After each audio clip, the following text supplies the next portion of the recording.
bench. This some new blue, get ready to enter my mind for a few. Come and take a ride with the crew. I'ma show you how to recoup days lost when you vibe with the blue. Come vibe with the blue. Yeah. About time to regroup. Fly, got my eyes on the view. Never hear lies, only truth. Realize why they vibe with the blue. Vibe with the blue. Vibe with the blue. Vibe with the blue. Vibe with the blue. Vibe with the blue. Vibe with the blue. Vibe with the blue. Vibe with the blue. Vibe with the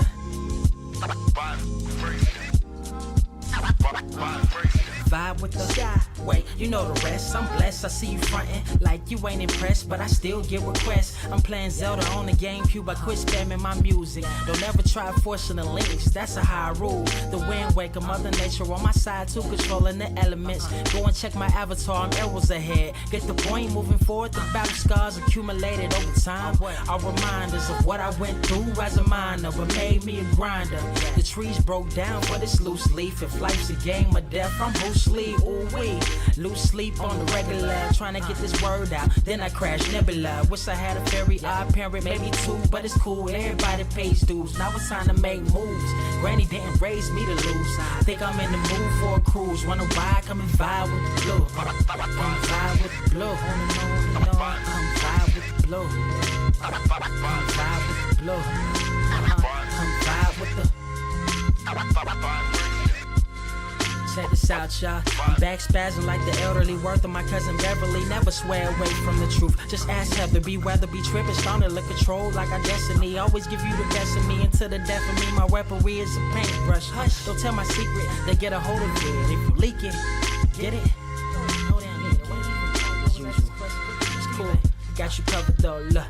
But let me get back to that cool-ish, loose-ish. Why they still lying? They don't do this. Bad at board games, whole world clueless. Selling their soul for Roof Chris.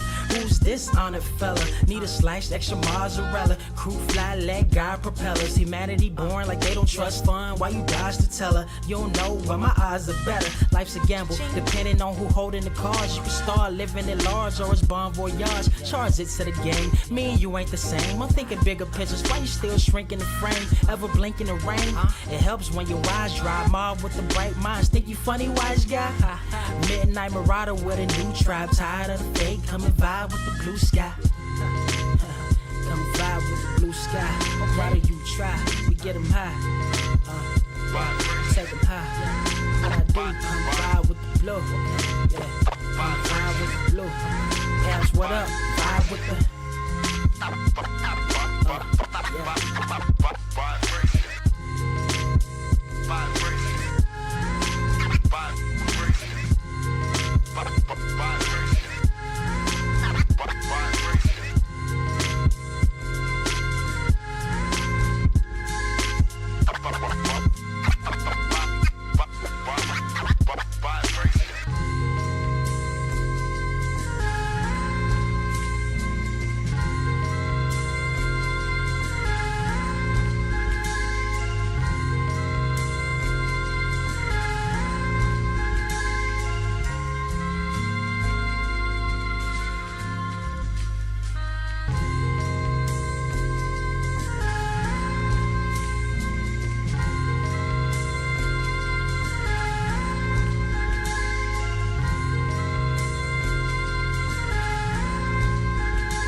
Wise grass only greener when it's fertilized.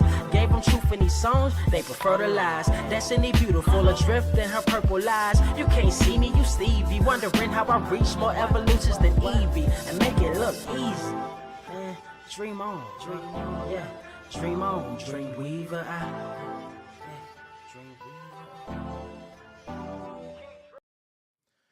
What is up, Earth's mightiest subscribers? It's your boy Ernie, Blerd Without Fear. Got the homie Carter presents.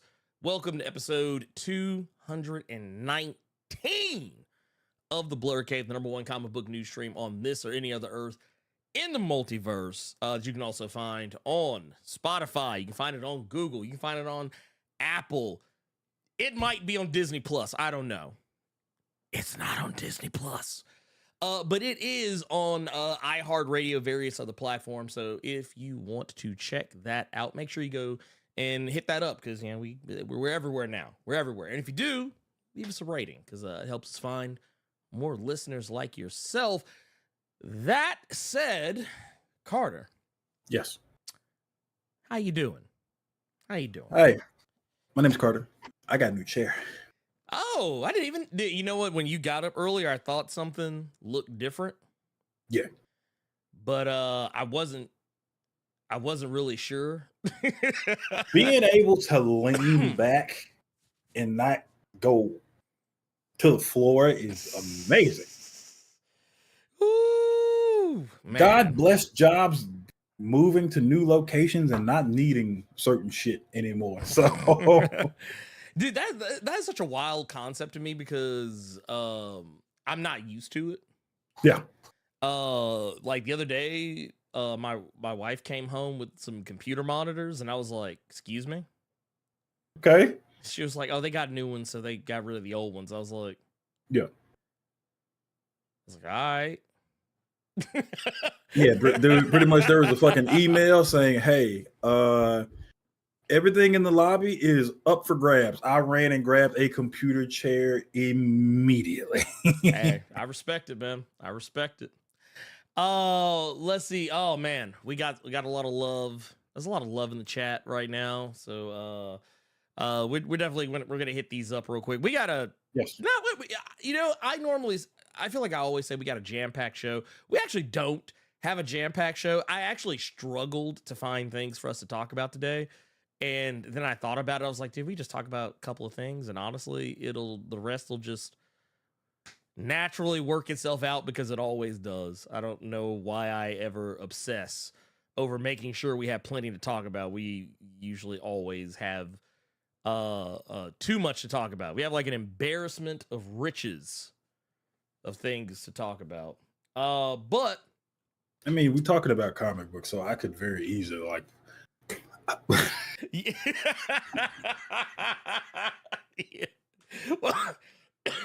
Well, to be fair, we were you and I, just before we even went live, we're talking about all kind of yeah. So yeah, this comic book news media. Yes. Stream. It ain't just got to be about movies. It ain't got to be about solicits, none of that.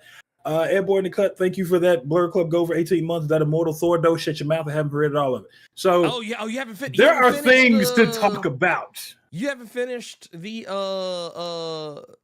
Immortal Thor. You haven't finished it. I started it and then went back to Grayson and Black Panther. I went back to my omnibus. But I'm gonna tell you, dude, since I've taken a break from gaming as much, especially because you're on Baldur's Gate. I don't want to play Remnant 2 with a bunch of fucking randoms. I'm not touching Diablo 4 anymore. Not by myself, at least. I have some time now. So until October, I'm just on my book front. Right? Hey, until Alan Wake 2 drops, then I'm right back at it. But dude, I got Black Panther. I have Grayson. I have Die. I want to finish. I have Far Sector. And if any of you all have been following my shenanigans on Twitter at Carter Presents, you know the books I bought yesterday. So like having just a shelf of just having a to read pile that's not books that are like ongoing or anything like that, just like trades and omnibuses and shit I'm trying to read or reread. That's a nice feeling to have, man. Hey, I'm not mad at you. One thing you did not tell me about that Something Is Killing the Children, though. Oh, what's up? You know them Boom Studios books was long. Like, oh yeah. Why are they long? I mean, I don't know. Well, I see. Yeah, compared to like a normal trade, some of them do tend to be a little taller than some of the other books. Though I will say, something they do with Something's Killing the Children a lot is they do a lot of like spreads. Gotcha. So it kind of makes the spread look better, if that makes any sense. Okay. But yeah. But that's good. I know I saw somebody in chat telling me to get Armored Core 6. Let me say something. And this is something I actually never told you because I told you I was surprised that you were on Armored Core, but then you kind of told me like, duh, fool. I have big shiny mechs slapping metal. That's what I like. But here's fun facts for you and everybody else. Fan of Megazords. Mm-hmm. I like G Gundam. That is the only Gundam series I could actually sit down and watch. The other ones put me to sleep. When it comes to video games, I have only ever played one mech game. Oh, really? What was that?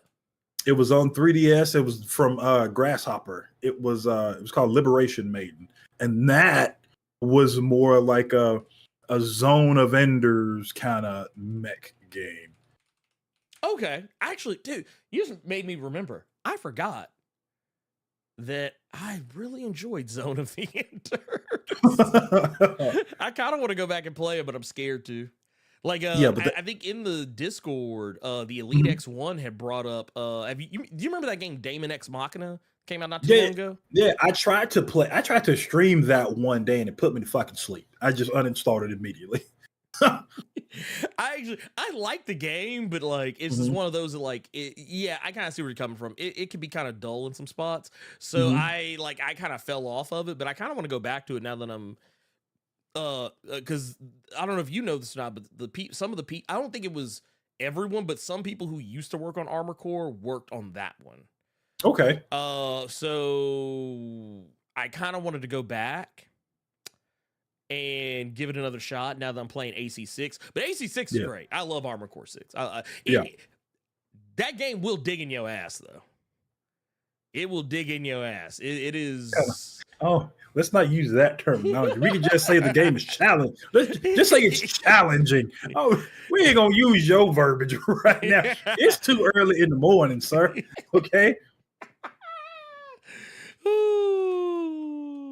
Let's see. But no, I like it though. I like it a lot. But no, you were saying. Oh, I don't know. That was the only thing that caught me about Something Is Killing the Children. And I was gonna ask you, because you got the fancy schmancy hardcover with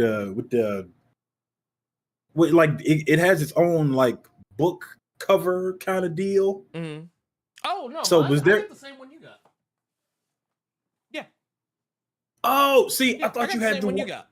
So they had two on the shelf. Mm-hmm. It was that one, and then there was another one it's like a pull out. You had to pull the book out, and it was all black with red like teeth on the front of it. Oh, I wanted that one. How much was it? I think they were the same price. Shit, I like that cover. I actually really like that cover. It's so you still have that book. It's just it has its own okay. I see what you mean now. Like if you don't want, like if your baby in the room and she spill a drink or whatever the fuck, you don't have to worry about it because it's gonna fall on that while you got the book inside of that. So it was just, I don't know. Carter got that lumbar support chair. Jerome, let me tell you something. This shit's fire. So he's like, man, leave I can lean a little bit, and the back of the chair curves with the spine. That shit's fire. I like that. I came a little bit when I was playing Control earlier, just because of how comfortable this chair was. But before we go any fucking further, let's get into super chats real quick. Yes, actually, I'm gonna be hitting up because I see we had some messages in here, and I don't want to lose any of them, so I'm gonna go straight down the line from the top to the bottom. Yep. First off, this was not a super chat, but I do want to recognize it just because I feel like everybody needs to have a boost every now and again. But shout out to Triple Cup Chuck. This is a little Blerd Without Fear. Wanted to reach out and express my admiration for your work. As a big fan, I truly appreciate what you do. I hope this message finds you well. Thank you. It did find me well. I'm actually doing, for the most part, pretty good. But thank you. Thank you. Oh, and they also want to offer me a copy of their book titled Life is a Gamble, which dives into the rich culture of Louisiana, specifically Cajun and Creole. Yeah, just shoot me an email, blerdwithoutfear@gmail.com. Shoot me an email, and we'll do that. We'll talk about it. Like it says, my way of promoting awareness and representation. Thank you for taking the time to read my message. Hey, anytime, man, anytime. We also got the homie Levester's Samurai out here with the $20. I was gonna say you can't do it because he's trying to help you out. Oh, no, I'm good. I still have a note of the others from the previous week. We got one here from Levester's Samurai. It says, good afternoon, fellas. Just dropping my donation fee here. Busy work day today, so I'll catch the show later. I would have done the $19.99, but wasn't sure Blur's voice was ready yet. Take care. I appreciate that. Thank you. I'm still not 100% certain if it is, but we'll just kind of have to see what happens from there.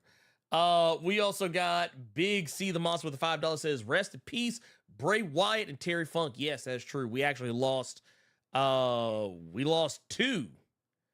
We lost two wrestlers this week. We lost Terry Funk earlier in the week. We lost Bray Wyatt like a couple of days later, which is crazy to think about. Terry Funk was a legend in the business. The guy had, like, honestly, I always tell people, if you're not familiar with certain like wrestlers of legend, I always say go look them up. I learned a lot. Like, I knew about Terry Funk growing up as a kid and as a teenager or whatever. Not because of WWE, mind you, but just in general. Because I used to always see him on ECW back in the day. And I also saw the what was it, what was that wrestling documentary that came out back in the day? I can't Beyond the Mat. I know, Beyond the Mat. Beyond I the had Mat. Beyond the Mat. I had Beyond the Mat on VHS. You just made me feel old as dirt. I got that movie on VHS from Mega Market. Yeah. Mega Market. Mega Market. At least you didn't say Piggly Wiggly. But no. Oh man. That's how I learned a lot about Terry Funk, and he has a very sad story behind his wrestling career, but I love the guy to death. But yeah, I was very sad to hear about his passing. Bray Wyatt hit even harder because Terry Funk was good and grown, older man. I forget how exactly old was Terry Funk? He was,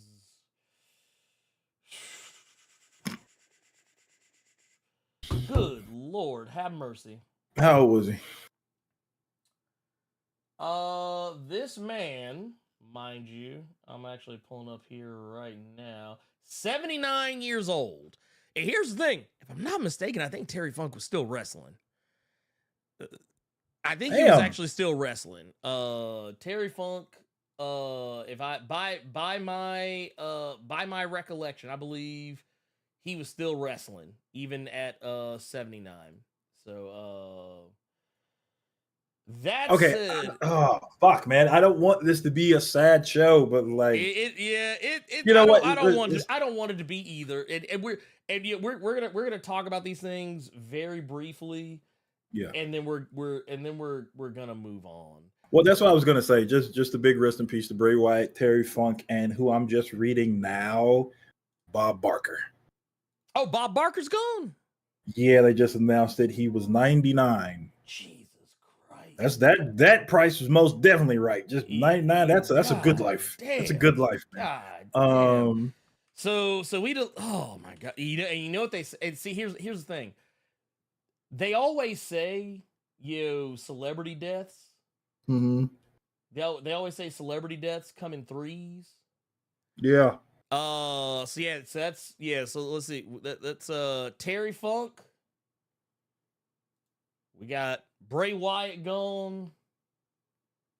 And we got Bob Barker up out of here. Damn. Bob Barker went out like a G though, because he got to whoop Adam Sandler's ass before he went. Oh yeah, no, I'm not even mad Like, at him. I'm not even mad at him.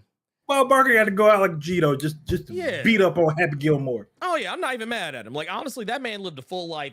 Let me tell you something. Bob Barker was done with the main quest. He was just doing bullshit side quests and wrapping up PlayStation trophies and Xbox achievements. That's all he was doing. He didn't have to do shit else. You know what? Let's make it positive real quick. Yeah, there is a question in the chat from the OG himself, Rob. He wants to know why the fuck you wearing that ugly ass Wonder Woman shirt, Ernie. He didn't add all that flavor to it. He just wants to know why you wearing a Wonder Woman shirt, big dog. What but Wonder Woman? I don't think he can see the whole shirt though. I think is what it is. Here. Playing the meanest of left hands. Look, to Trump. Look, Trumpito catching that. Look, this is just a one piece. This ain't even two piece. This is she helped Donald Trump find the real one piece.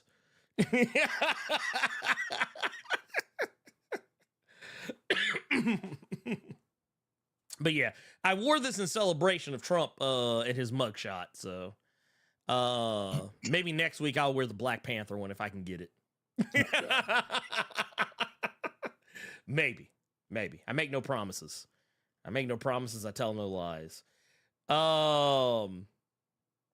We also got here we go. We got Gabriel the Dark Knight out here. Yep. Oh god. Can you not do this with company in here? I know I asked you that once before and you ignored it and did it anyway when he was in here. I'll do it because it's my thing. It's my thing. So I want to say, first off, thank you, Gabriel the Dark Knight, for that 1999 super chat. Thank you for that. We appreciate you, man. And also, blessings to you as well. He says, blessings, Ernie and Carter, citizens of Blerdcoa, just paying tithes while I'm working, enjoying the show. Thank you for that. You know what's funnier about that? What's up, Rob? I guarantee you, Rob does not remember that you used to do that. So when he heard it, it was just like, oh, I forgot that nigga used to sing on his. You might be right. He's like, look, Rob just hit me up on Discord.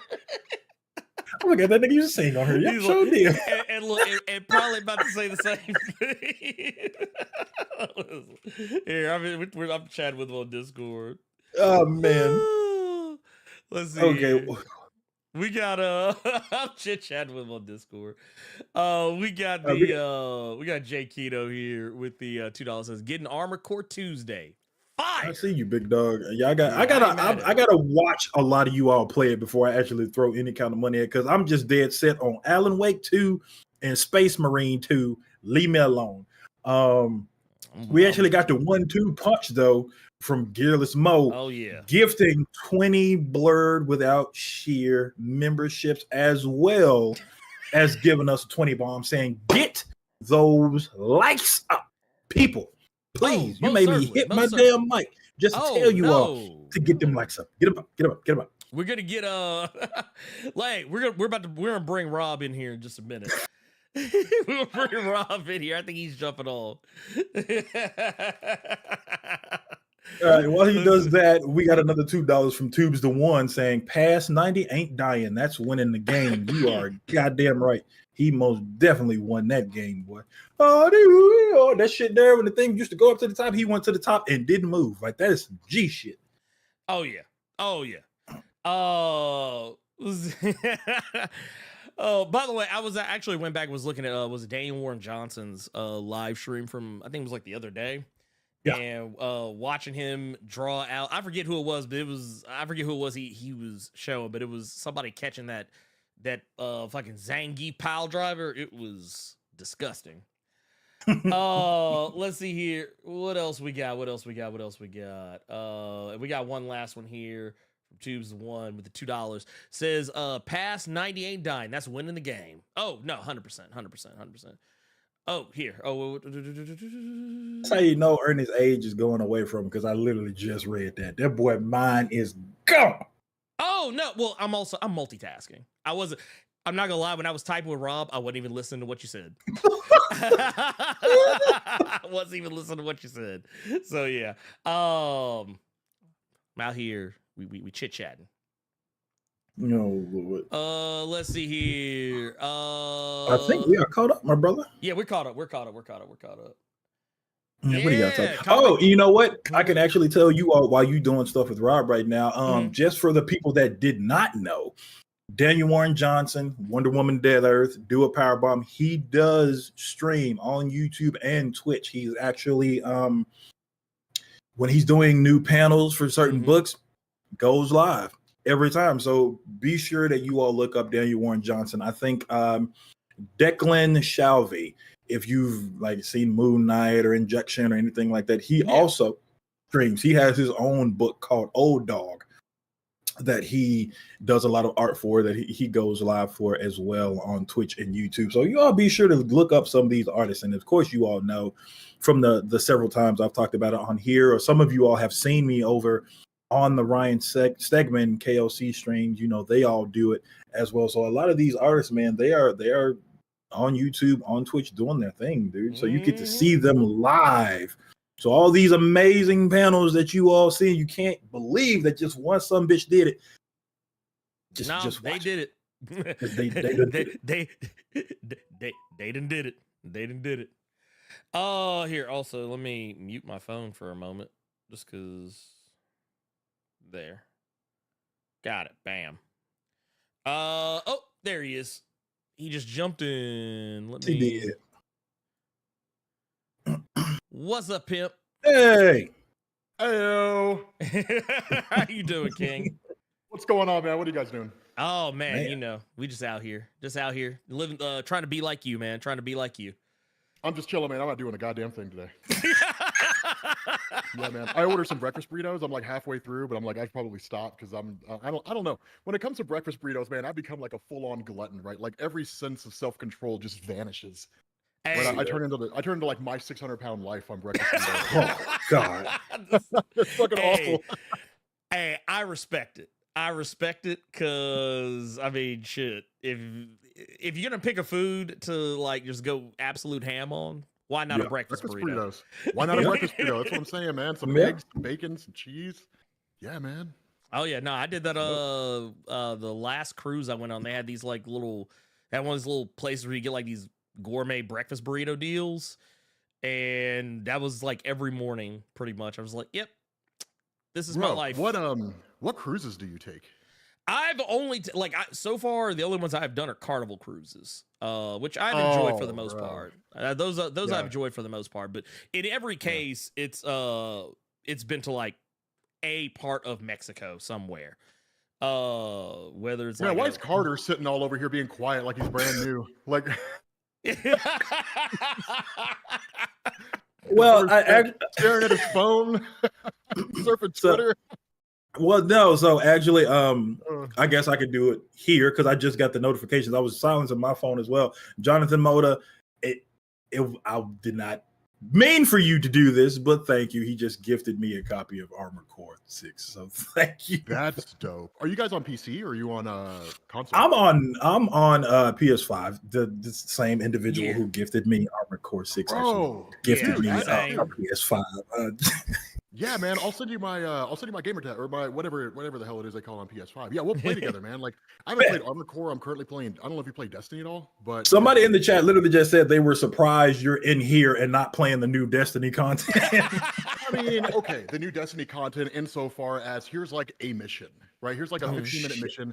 Come back next week for more, right? Just like drip feeding content. Oh my god! No, the bunch of developers are just ridiculously lazy. Like it's insane.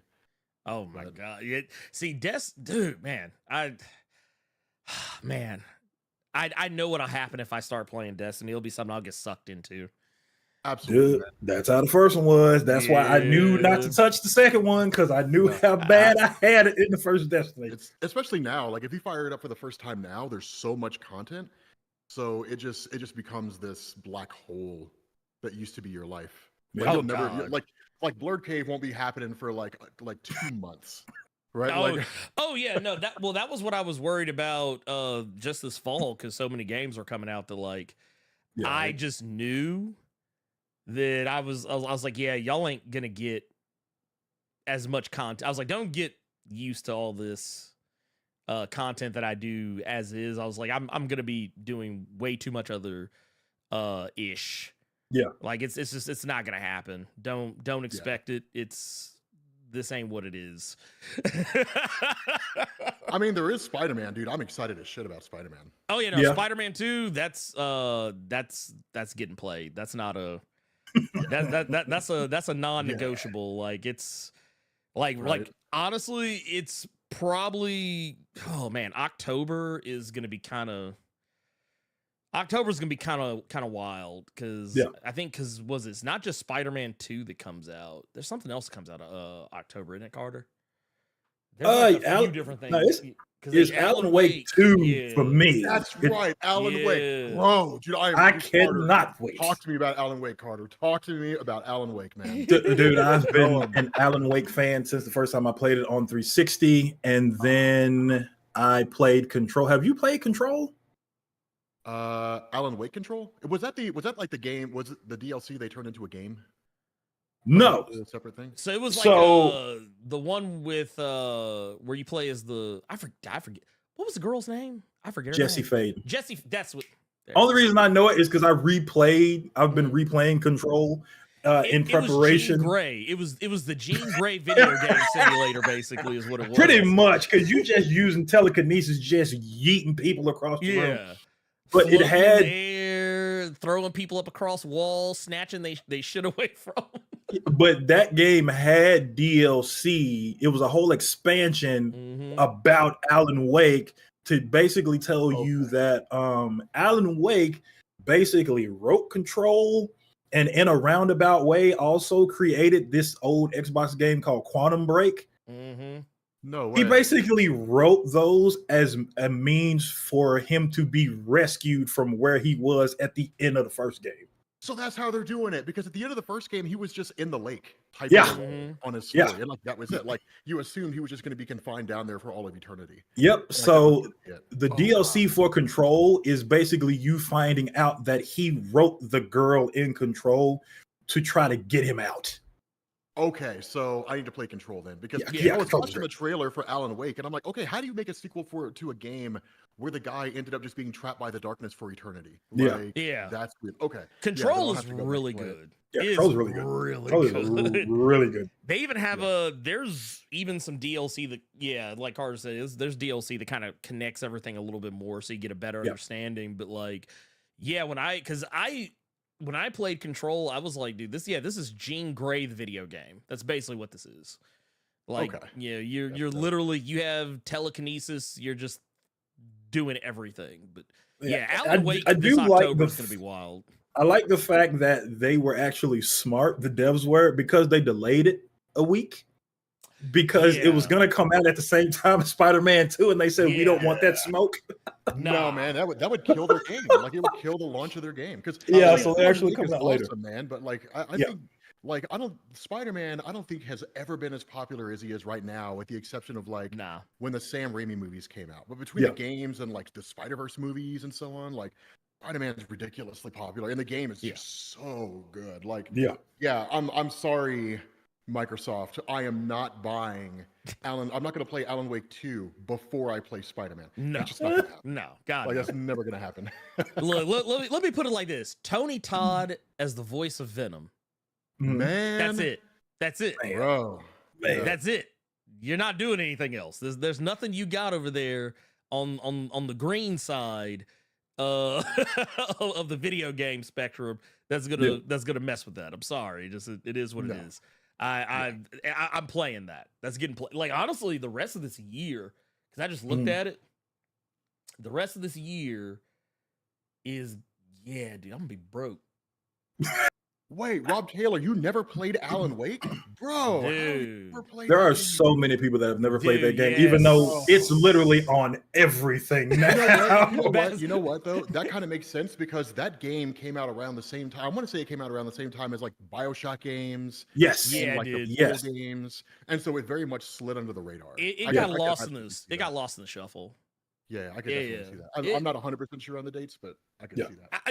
I could probably co-sign that because I remember I didn't play Alan Wake for the same reason at first. It wasn't. I didn't get into Alan Wake until like after the fact. Like it was. Yeah, me too. It was not even like it wasn't even anything anyone talked about when I was playing it. Yeah, this is why I'm happy I have so many books to read up until October when I can play Alan Wake. Yeah, man. Yeah, no, 100%. That's look, Carter, you're doing way better than me because I've literally just been buying everything that comes out pretty much. Like, I've because I think what was it since God, what was the since was it Jedi Survivor, then to Zelda, then to Final Fantasy 16, then to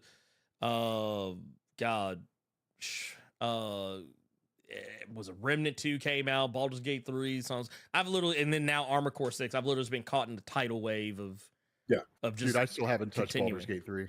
Ooh. I still haven't played Baldur's Gate, and I was a huge fan of Baldur's Gate back in the day. Right? That came out during my childhood, so like, I still haven't touched 3. I've heard it's phenomenal. I've heard it's great. It's just mind-blowingly amazing. But yeah, I still haven't played it yet. I feel terrible. Yeah. I feel like a slacker. But, yeah. I'll put it to you like this. I am about to finish my first campaign in Baldur's Gate 3. I put I think in early access I had about 100 hours on it. I've now about doubled that since it came out. What? And I have So like I just said, I'm literally at the last fight. Like I literally got to the last fight this morning at like 4 a.m. And I also have a second campaign, like a full-on evil campaign, that I'm also doing that I'm about a third of the way through. So yeah, I play this game a lot. Yeah, man. I played it a lot. I need to get it. Like I need to play it, dude. It is worth it. I love it. And it's also got a lot of little cheeky little nods to the original Baldur's Gate games, and just lots of good references. All kinds of it's just great. It's just fantastic. Yeah, that's cool. Yeah. Let me real quick because we got some super chats in here. We got one from a first time Carter. We got a first timer. That sounds so inappropriate. Well, you know, since it does, danger. There. That sounds so bad. Hey, it's always somebody's first time, Carter. This is how Blacked happened. There's 3 brothers on the screen, right? Wait, can that be the guys? They're such great guys. Yeah. Can we make that can that be the thumbnail? Can that be the thumbnail? Is you want the 3 of us? 3 of us and Blacked? Oh, no. I'm saying like how people take that was like the 3 dudes in the background. Yeah, 3 black dudes in the background and just put like a random thing like in the forefront. Oh yeah, like 3 black guys who are like 6'5" and they're like 260 pounds, and then it's like some white girl who's like 80 pounds soaking wet. Like she's just like, I'm in danger. But no, we got one here from Don Heim. Oh man, it says first time commenter. Love the energy of your videos. A question: do you think when Krakoa returns, will it be separate from the X-Men? Will Resurrection return? Blessings of Don Heim upon you. And also, thank you for that. I have to do it again. This 1999 super chat. Yeah, can I answer this real quick, real fast? Go ahead, shoot. Krakoa is not coming back. They taking their asses back to the mansion. Resurrections will not exist. It'll just be some shit that was talked about sometime. That's it. I mean, Go get your pens, number 2 pencils and 5-star notebooks because we're going back to school, y'all. This man. Krakoa ain't coming back. Do you think they're gonna like reset it back to 0? They're just gonna like put them back in New York? Put like this. Like this. They might. I can see the Westchester Mansion coming back. I can see it coming back. Do they still talk about Utopia? No, they don't. No. I think like at the beginning of like House of Powers of X, they were like, and then one time we hung out off the coast of San Francisco, and they're like, that's it. That's like, it. I think that's like all you get. Yeah, like that's all you finna get over there, and like, yeah. Like you put Utopia in the same category as Bruno. Like we just don't talk about Utopia. We don't. Oh, dude, Utopia was cool, man. What are you talking about? Oh no, I don't mind Utopia and all that. That was a cool era. They don't like. I'm saying the X-Men don't talk about it. Oh like, yeah, they're like, oh yeah, no. Only person gonna bring up Krakoa from here on out is gonna be Deadpool and some offhand joke about it. Yeah, because like Oh no, go ahead. No, I was gonna say they talk about the school bus. They talk about the school bus more when William than they Stryker talk about blew Utopia. up the school bus full of kids. Yeah. Oh, from what was that? That was New X-Men. New X-Men, yeah. Dude, that was dark, man. When that happened, I was like, wait a minute, did Marvel just make a story where he blew up a bus full of kids? Mm-hmm. Like, holy cow. Yeah, that was dark. But it was an amazing story, though, when he had like Nimrod from the future. Mm-hmm. Yeah, that was cool. That was pretty awesome. Yeah, nah. But what were you gonna say? I don't remember. I don't know. I was gonna say that was the era where we got like the Dreaming Celestial storyline and all that stuff. Mm-hmm. Yeah, that was cool. Yeah. I dug no, that. it was Utopia was a good time, and that's why when they started doing the Krakoa stuff, I was like, okay, we doing this again. Cool. Yeah. We're just but this time with blackjack and hookers. That's kind of what I took it. I took it as, and I've enjoyed it thus far. But yeah, I think eventually they probably will go back to the mansion. I don't know if it'll be like, I don't think it's gonna be like just right away. I think we'll probably be like another year, maybe another year or 2 out from it. But knowing how, there's a whole writers guild strike in an actors strike right now. So I mean, any production on any movies is going to be for a while, but usually what Marvel likes to do is whenever they got something in the pipe that will be coming down the line later, they usually sometimes like to put things back the way they were, because usually in and around the time, whether it's shortly before or shortly after, so they don't have to worry about that for a while, because I don't think this strike is in it anytime soon. So what we'll probably wind up doing is probably about 2 years from now, they'll be back. They'll be back in the old West chest. It'll be the Jean Grey the Jean Grey school. What was it, for higher learning or something? Or if something they actually do, yeah, that was the school that Wolverine led. Yeah. It'll because Wolverine is done. He said he's out. He's like, I'm out. I really feel like if they do keep Krakoa, if they keep Krakoa around and they still let it be a thing with the resurrections and everything like that, the day they do that is the day Rob reads Saladin Ahmed's Black Bolt. No, man, I'm never gonna read Black Bolt. Like, see, Krakoa is out of here. Krakoa is out of here. Yeah, he's like, it's up out of here. He's like, it's done. I don't know. I mean, it raises a legitimate question, right? Because like Jerry Dugan and Marvel are kind of dismantling everything that Hickman put together. Yeah.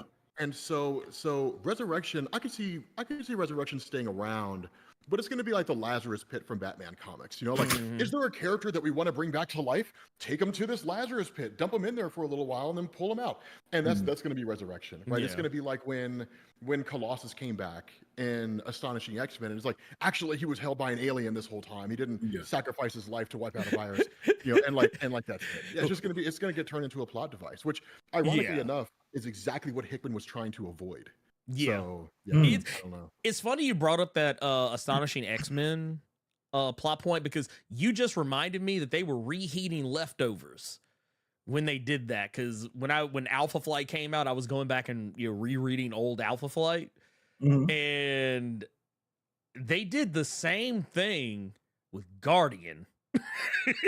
It was Guardian's dead, and then like 20, 30 issues later, he comes back, and it's like, yeah, man, I was with aliens the whole time. Huh. I know you saw me blow up, but man, it was aliens. Yeah. Aliens. Everybody in the Blerd Cave right? Today I learned people read Alpha Flight on purpose. That's weird to me. I did. No. I actually went back because I wanted to know things. But no, I used to back in the day, back in the 90s, when my mom would take me to the comic shop and I could have my pick of the litter. When there was like 80 X books at any one given time, every week, I would never ever pick up Alpha Flight. This recent drop they did with Ed Brisson, I actually really liked. So it actually made me go back and start looking. I liked it. It's just on issue 1, but I like what they're doing. I like what they're setting up. Oh, you're talking about the one that it starts off in Fall of X. Yeah. Like the current. We get. Yeah, the current one. Yeah. I Ed Brisson. You'll have to check it out. Yeah, and that was the same thing you said. That was the same thing I said in my video. I was like, I've never liked Alpha Flight, like ever, like ever in life.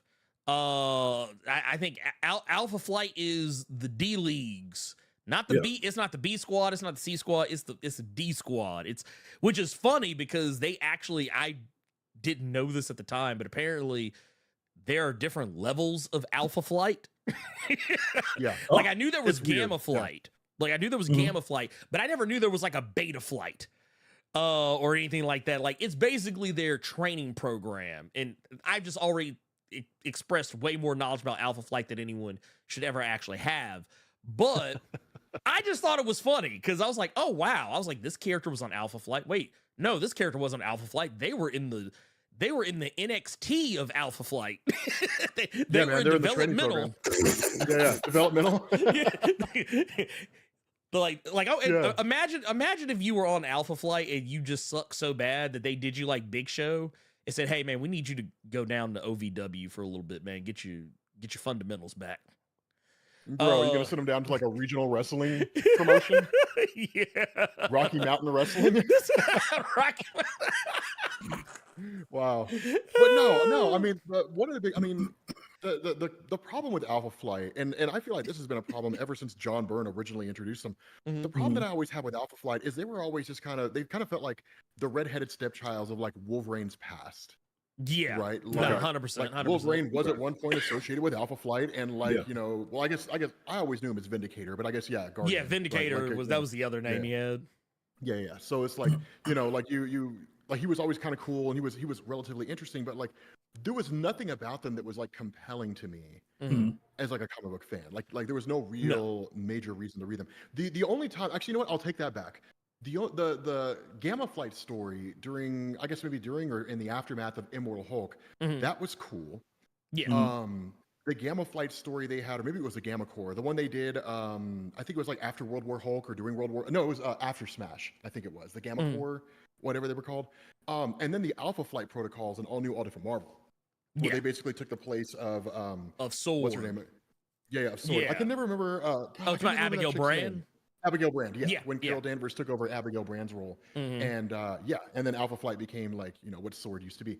That was cool, and it actually gave him a purpose. But then Marvel never did anything with it. No, see, that would have been the time to have a book. That would have been the time to actually have a full on because I was actually going back and looking through it, and I was like, man. So they're on I think this current run is either volume 4 or volume 5. Like the 4th or 5th relaunch of Alpha Flight. And I was like, they never did anything with the space station. Like it was always in it was always in other people's stories. Yeah. Like it was never like, oh, hey, are you picking up Alpha Flight #1 to see what happens with Captain Marvel and Puck and Shaman and Sasquatch and all that. No. Actually, if you got to go read like Avengers or Fantastic Four or Hulk or something like that to figure out what's going. Like literally. And now that you say it, because I'm sitting here, I'm thinking back. God damn, this thing is gonna fuck my wrist. Dude, dude, this big ass fucking Immortal Hulk. Bruh, I'm so scared. Dude, I'm so scared. Is that the whole? That's the whole omnibus. This is the whole thing. It's all 50 plus all 5 issues of Gamma Flight in that fucking behemoth. That Gamma Flight story was really really good in Immortal Hulk. It's that was really good. Al Ewing, and Rob, I know you know this because I've even seen you talk about it sometimes. Like when like a writer takes up a book and they just throw something random into the book, and it makes you realize they didn't really want to write this. They wanted to write the thing they added. It's like, that's kind of how I felt about Immortal Hulk in some points. I was like, Al Ewing really wanted to write an Alpha Flight book. I could tell. Because of how often they were in there. Yeah. Like Puck and all them are in there all the time. Oh yeah. Alpha Flight shows up in Immortal Hulk almost, like, I won't be hyperbolic and say almost more than they did in their own book, but like they were in that book, I would say almost as much as Hulk was. Well, because it became a team up book. Like it was like in the beginning, it was just like this guy that Hulk sees in his reflection is like chasing after him, and you learn it's like the one below all. And then like a handful of issues in, like Gamma Flight shows up, and like they're there to kind of, and like they just never leave. Yeah, right. They just stay there. Like, right. And I mean, it was cool. Like, don't get me wrong, it was cool. Yeah. Right. But yeah, it basically just became like a Hulk and Gamma Flight book. Yeah. Which it worked. Which like it worked for what it was. Yeah. Like it was solid. And that's what was such a funny thing to me, because like you absolutely nailed it when you talked about like the issue with Alpha Flight. Right. And even you could go with Gamma Flight if you want to, is like it's always just like what's going on in somebody else's like story. Yeah. Right. Because you go and you read like a solo Alpha Flight book. It's like, well, here comes Wendigo. Right. We got to fight him again. You know, and it's just like, okay, whatever. Like nobody get bitten or you'll turn into one. But like when Alpha Flight is like leading sword, it's like, okay, then like turn him into a mini like Guardians of the Galaxy book. Yeah. Right. And have him like out there just dealing with stuff in space, or, you know, whatever Sword's charter is at that point in time. But no, we just never really. That was a missed opportunity. That was a hella missed opportunity. Hey, we got one here from the homie Arze Parks. They said, Rob, can we get a let me tell you something from Rob for the one time. Man, let me tell you something. Can you do 3 people, Ernie? Like, you remember can you do 3? I mean, on the screen right now. I can. Oh, but it take a lot of work. Oh, no. I don't have a camera hooked up. Oh no, but we got you though. Oh no, yeah. I mean, all you're gonna do is just see like a little tiny circle with my face. Like it's gonna be the least interesting. Oh no, I'm not gonna do Rob like that. I know what you're trying to get me to do, Carter. I know what you're trying to get me to do. What are you doing? Okay. No, now I gotta know. Yeah, you're, like literally, you guys gonna fuck with me on the podcast? Like, yeah, like what? No, I'm not gonna do it. I'm not gonna do it. This man. It's his mixtape cover. No, I have said this on Twitter to him. Ernie, I will 100% be your mixtape cover. You'll be my oh, okay. I will absolutely be your mixtape cover. That would be dope. Yes. Look, I was about to say, don't. I was like, man, look, don't. I don't want to have I don't want there to be a civil war. I don't want there to be a schism. I don't want there to be like this crazy crossover event where Wolverine and Cyclops don't like each other. Oh god! I mean, dude, like imagine the videos, right? Like Blerd Without Fear is now the mortal enemy of comics. Why? He turned him into a mixtape. What, he made a mixtape about him? No, he just made him a mixtape on the podcast, and now he's mad. Like, it'd be like, dude, it's like, wait a minute, be making all kinds of drama videos about that. The enemy of the Rob Core. Yeah, Blerd Without Fear. Suddenly, I have become the Sinestro, the parallax of the. Okay, so that would be amazing. I just want to preface this by saying, I did not. Blerd Without Fear. I feel like I have to play the I'm gonna have to play the video drop actually, because I have to do this. I want to make sure that that I am protected. In danger. Wow. Well, play it one more time. There you go. Wow. This is I don't think it's that bad. I don't think it's that You bad. put up a Hollywood warning, like a content warning. yeah, content warning. Hey, look, it's I have to do. I don't think it's that bad. I don't think it's that bad. I don't think It's bad. not. You know, I tell you what. I will, Carter. Look. I will set it up. I will. If I'm just saying, if Rob had this picture as his album cover, you would know that album is going to be fire. That's all I'm saying. Yeah, okay, I'm dying to see this now. Okay, I'm gonna set it up. While we do that. Yeah. I also want to shout out to Maggie Pesky with the 199 says not my favorites on the same channel. Hey, all the hearts. Oh, I thought they were like, I don't like any of you. I'm like, then why are you here? Why are you here? Yeah. It's like no. She means she loves us both. She loves all of us. She loves all of us. So there is actually one comment in the chat from Chi-Town Dan. It's very disrespectful, but it's the truth at the same time, saying that the best Alpha Flight run was called the Ultimate. Bruh. Oh my god, dude. I ain't gonna lie. I'm not gonna lie. I don't disagree. Right. Dude, That's that's 100% a slam. That's so disrespectful, but it's facts at the same time. Do people still say like no cap? Is that still a word? Is that still a thing people say? I guess people do. Like no cap. No cap. I sound like the whitest guy ever. I'm like, no cap. When they say that, no cap. No And cap. I sound like, yeah, no cap. I sound like the whitest. I sound like Dave Chappelle when he's pretending to be a white guy. Oh my god. Yeah. Oh my god. I don't know. Like I'm just trying to keep up with the words that young people use these days. I swear. They change so fast. Right. Look, okay, you guys remember I this? can't keep up. Do you guys remember Cat back in the day when we were younger? Like that's Cat. Yes. Oh yeah. Yeah, man. Yeah. Like it still makes me cringe. Like we're all on a city bus, like we're on a school bus like Paris. Like that's Cat. Like what does that even mean? Like I don't Like and honestly, no one can tell you. No one can tell you. Yeah. No one. Like honestly, I've always been pretty good with like understanding and breaking down slang as it were. But yeah, that's one of those that like whenever people come up with like new shit, yeah, I'm just like, why? I'm like, dude, like when the old shit worked just fine. Like there was nothing wrong. Because we're old, Ernie, and we don't like it when things I mean, why. you're not wrong. You're not wrong. Things are different now, Ernie, and we're confused and scared with the kids and their green hair and their smartphones and the things and the stuff. I don't know, man. Like it's so ridiculous because I remember the first time I heard someone actually say, "Oh man, that's cap. Like you're capping or whatever." And I was like, the fuck? Yeah, that's shooting when I was coming. Yeah. I promise. Busting caps. Yeah. It's kind of like what was it last week? So this is just a throwback to last week. Last week, I think Carter, we were talking about the NPC streamers.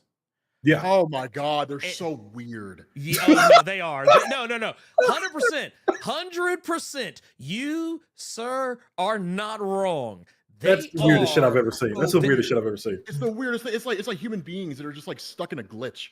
Like it's weird, man. Like the human race just glitched out. Oh no, yeah. So like one of the things that came up, I was like, oh, one of the things they'll say is thanks for the glizzy.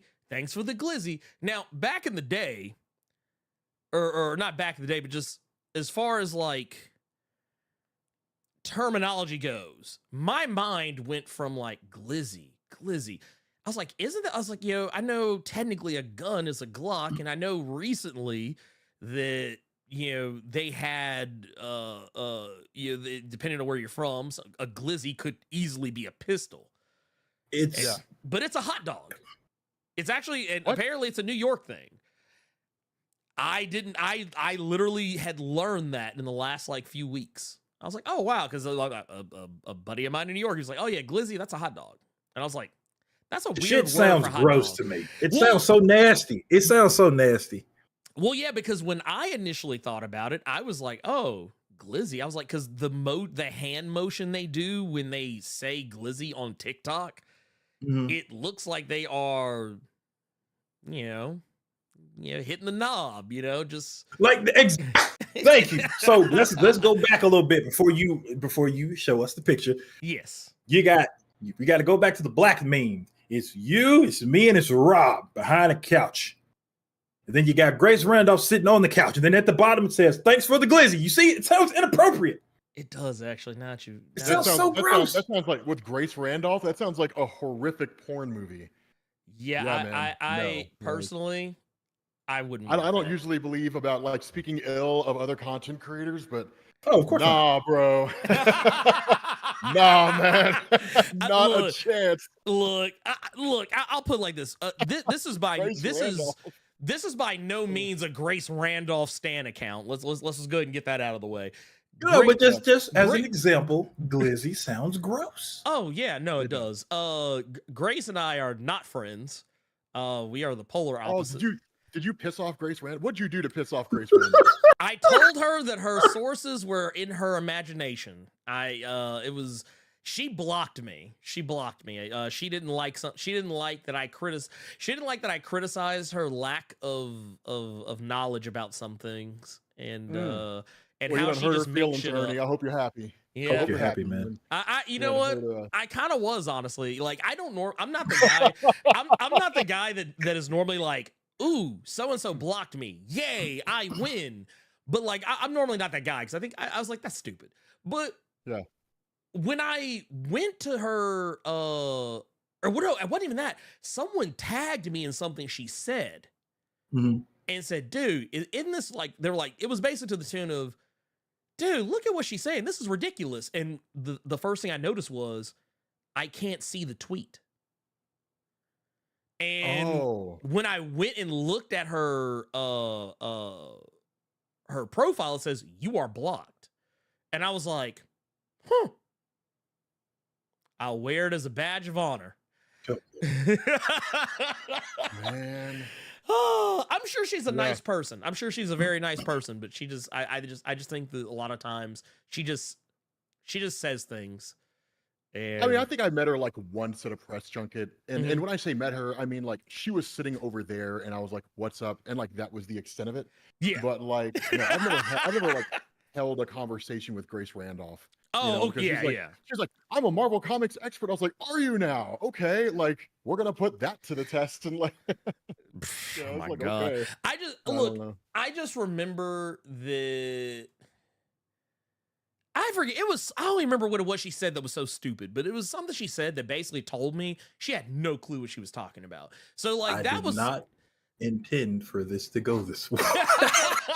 This running like a Grace Randolph roast. Yeah, right. Like the unintentional great like out of nowhere, Grace Randolph is catching shrapnel. Just like she's like, wait a minute, wait. I'm catching strays like, out here. Grace Randolph, go get some sun, Jesus. It's like, bruh. I'm like, look, you know what? I'm gonna lighten the mood because I'm also gonna bring up this channel membership by Maggie Pesky, who also says my mom is a huge fan of Rob too. This is exciting. See, look at that. Look, we're making things happen. We're making things happen.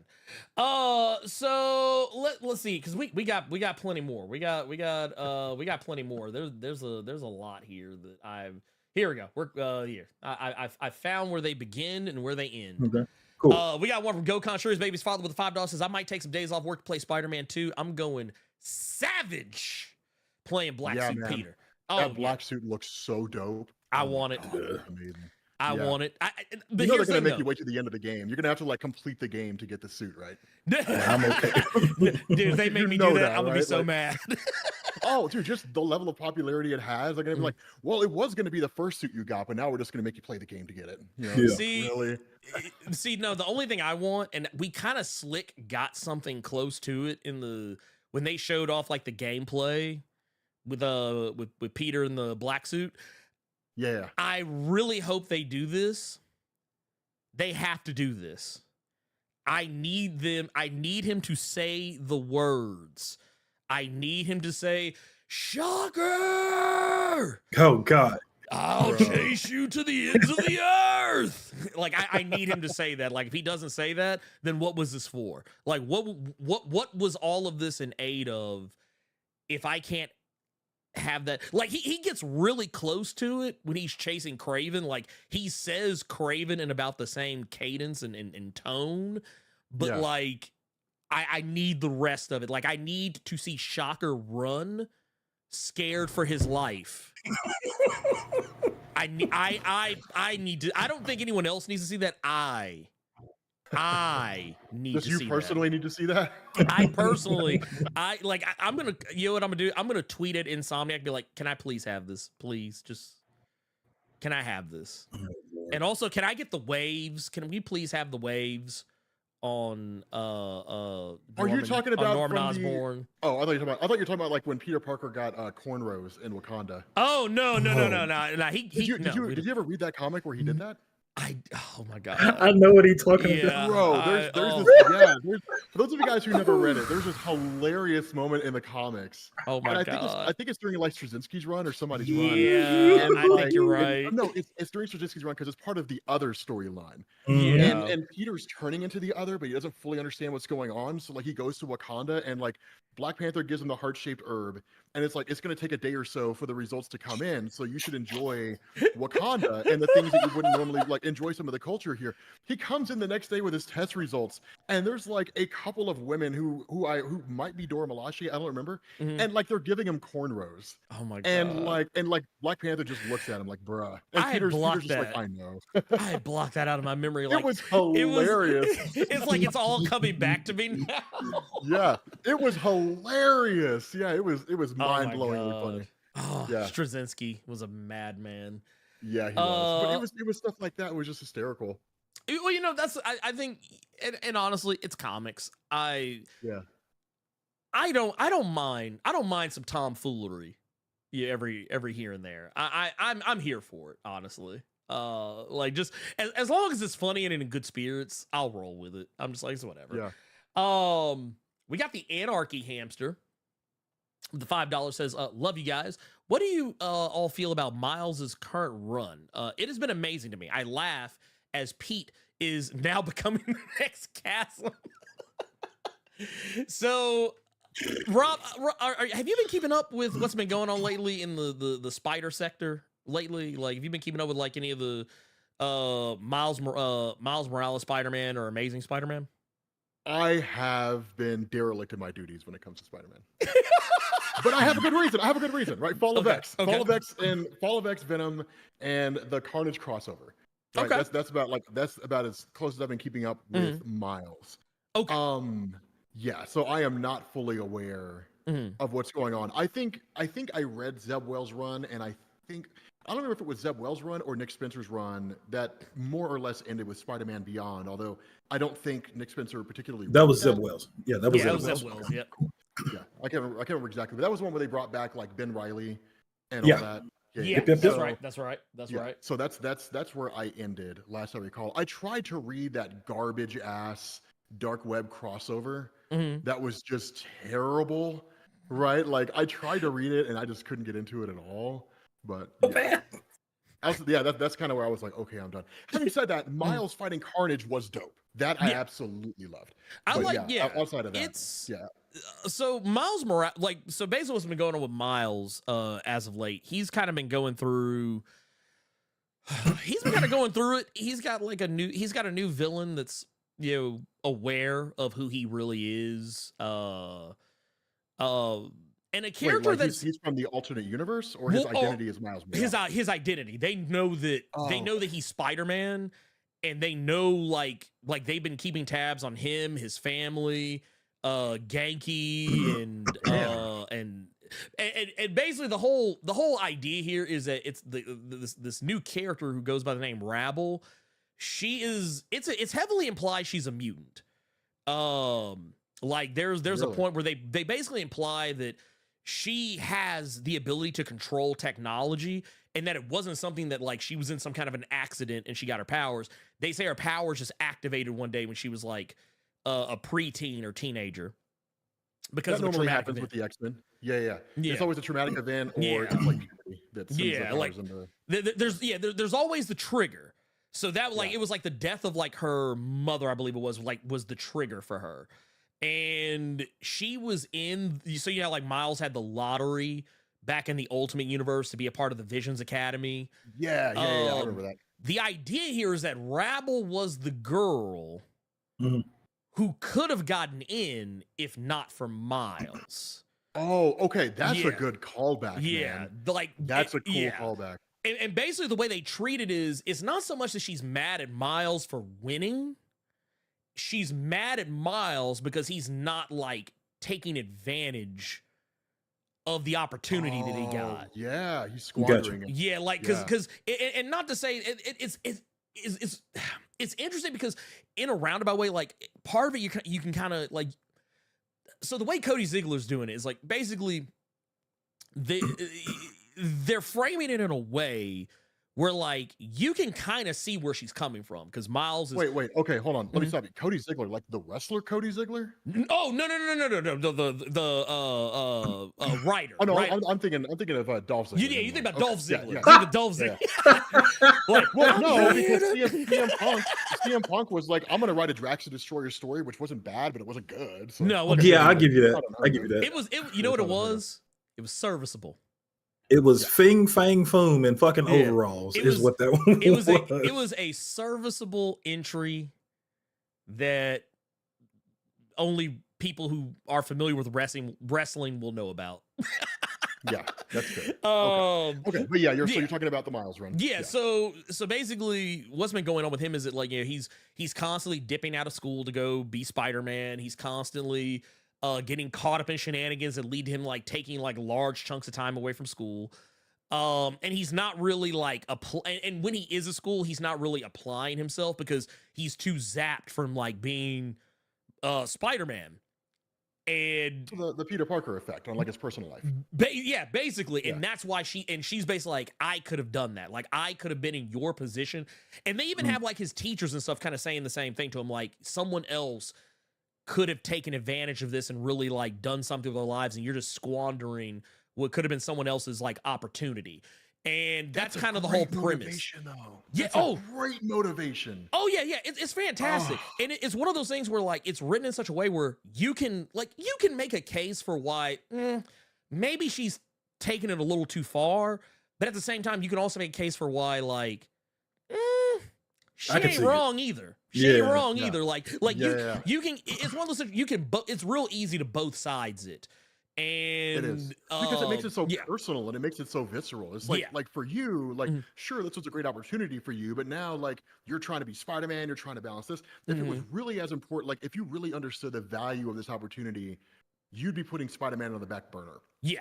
And you would maximize this. But like imagine what I could do with that opportunity. That's such a visceral and real motivation. Oh yeah. Yeah, I love that. Oh, it's the thing I love about too is that they also took the opportunity to do something with Scorpion. Cause like, you know, that whole story arc they did like in what was it? I think it was Absolute Carnage. Yeah. Where no, are you talking about the one where him and Scorpion team up against Carnage? Yeah, well there was that. There was that, but like they were paying off from Absolute Carnage where like Scorpion was slick about to leave Miles Morales to die. Back when Carnage first pulled up on him, and Venom had thrown him back in there.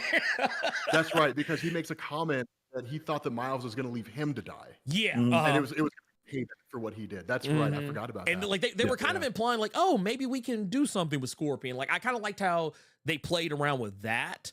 And like he just recently got done with his going up against Hobgoblin. For the which I don't think he's ever gone up against.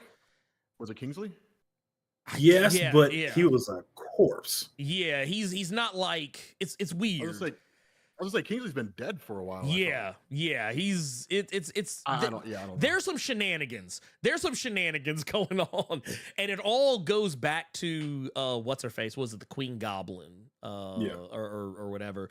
But Maddie Pryor. Yeah. Oh no. The other one. The one that's like more tied to like all the Green Goblin and other. See, everything you just said about Miles, like that sounds like such a much better book than the Zeb Wells stuff I am forcing myself to read, man. Why are you forcing yourself to read Amazing Spider-Man? Bad things. Yeah, I've heard because if I'm going to trash the book, I'm at least going to read it. You've read enough of it. There's always this hope. I absolve you. I absolve you of your punishment, your crimes against nature. You no longer have to read Amazing Spider-Man. I keep holding on to hope that Time served, Carter. Time served. Dude, it's just like, man, it's got to get better at some point, dude. Carter, it got to. Carter, look. Do you want to go back to this? Do you want to go back to this, Carter? There it is, man. There it is. Do you want to go back to this? Yes. Look. He's like, man, look. He knew he did wrong, man. He's like, man, look. Don't judge me. That said, I do have the picture, Carter. I have it ready. Okay. Let's. Bam. There we go. There we go. Now, where'd you find that from? Where did you find that? Where did you find that? Oh my god! I say it was earlier this year. I want to say there was a tweet. It was like my junior year in high school. Oh my god! There was a tweet that was made from Comics Explained talking about some old pictures he had found, and I said, we're gonna keep that one for a rainy day. That's a Carter 3 album cover from Comics Explained. You know that album is gonna be fire when you see that cover like that. Oh my god! Oh my god! Dude, Carter. I forgot that I tweeted that out. I don't know why. He's like, why? Why did I do this? Why did I do this to myself? Gold chain, Rob. Hey, I'm not gonna lie. You look like a boss. Yes, dude. Like, I'm not gonna lie. I thought I was a boss, right? I'm like 17 years old. I thought I was the shit when I had that, man. That Brooklyn FUBU jersey. Dude, and, well, not only that, but like, dude, the chains. I'm like, dude, Rob's chain game was like. Oh, those chains were fake as hell, man. My neck was turning green wearing those chains. I was in high school with a part-time job, dude. I wasn't like rolling hard, man. Those things were fake. Yeah. Oh god. Oh man. Dude, look, I gotta give a shout out to Frank Gleason here with the 3 months. His Krakoa equals this one time in band camp. Man. I mean, that's what it'll probably become eventually. That's what it's gonna become eventually. The drip. Dude, that drip. Yeah. Hey, look, y'all did little did he know at the time. Little did he know at the time. It's like, yeah, I ain't wearing them no more. He's like, this will not be the thing going forward. Yeah. Okay, Herbert. Exactly. Those are the chains I got in the mall, man. Dude. You guys remember that, right? You'd roll into the mall, you get those fake ass chains. Yeah, man. Yeah. Let's see. The swag was real. we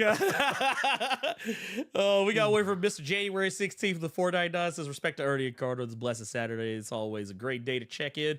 What's happening in the cave? Get the motherfucking likes up. Hey, we appreciate. Thank you for reminding everybody. Thank you. We appreciate that.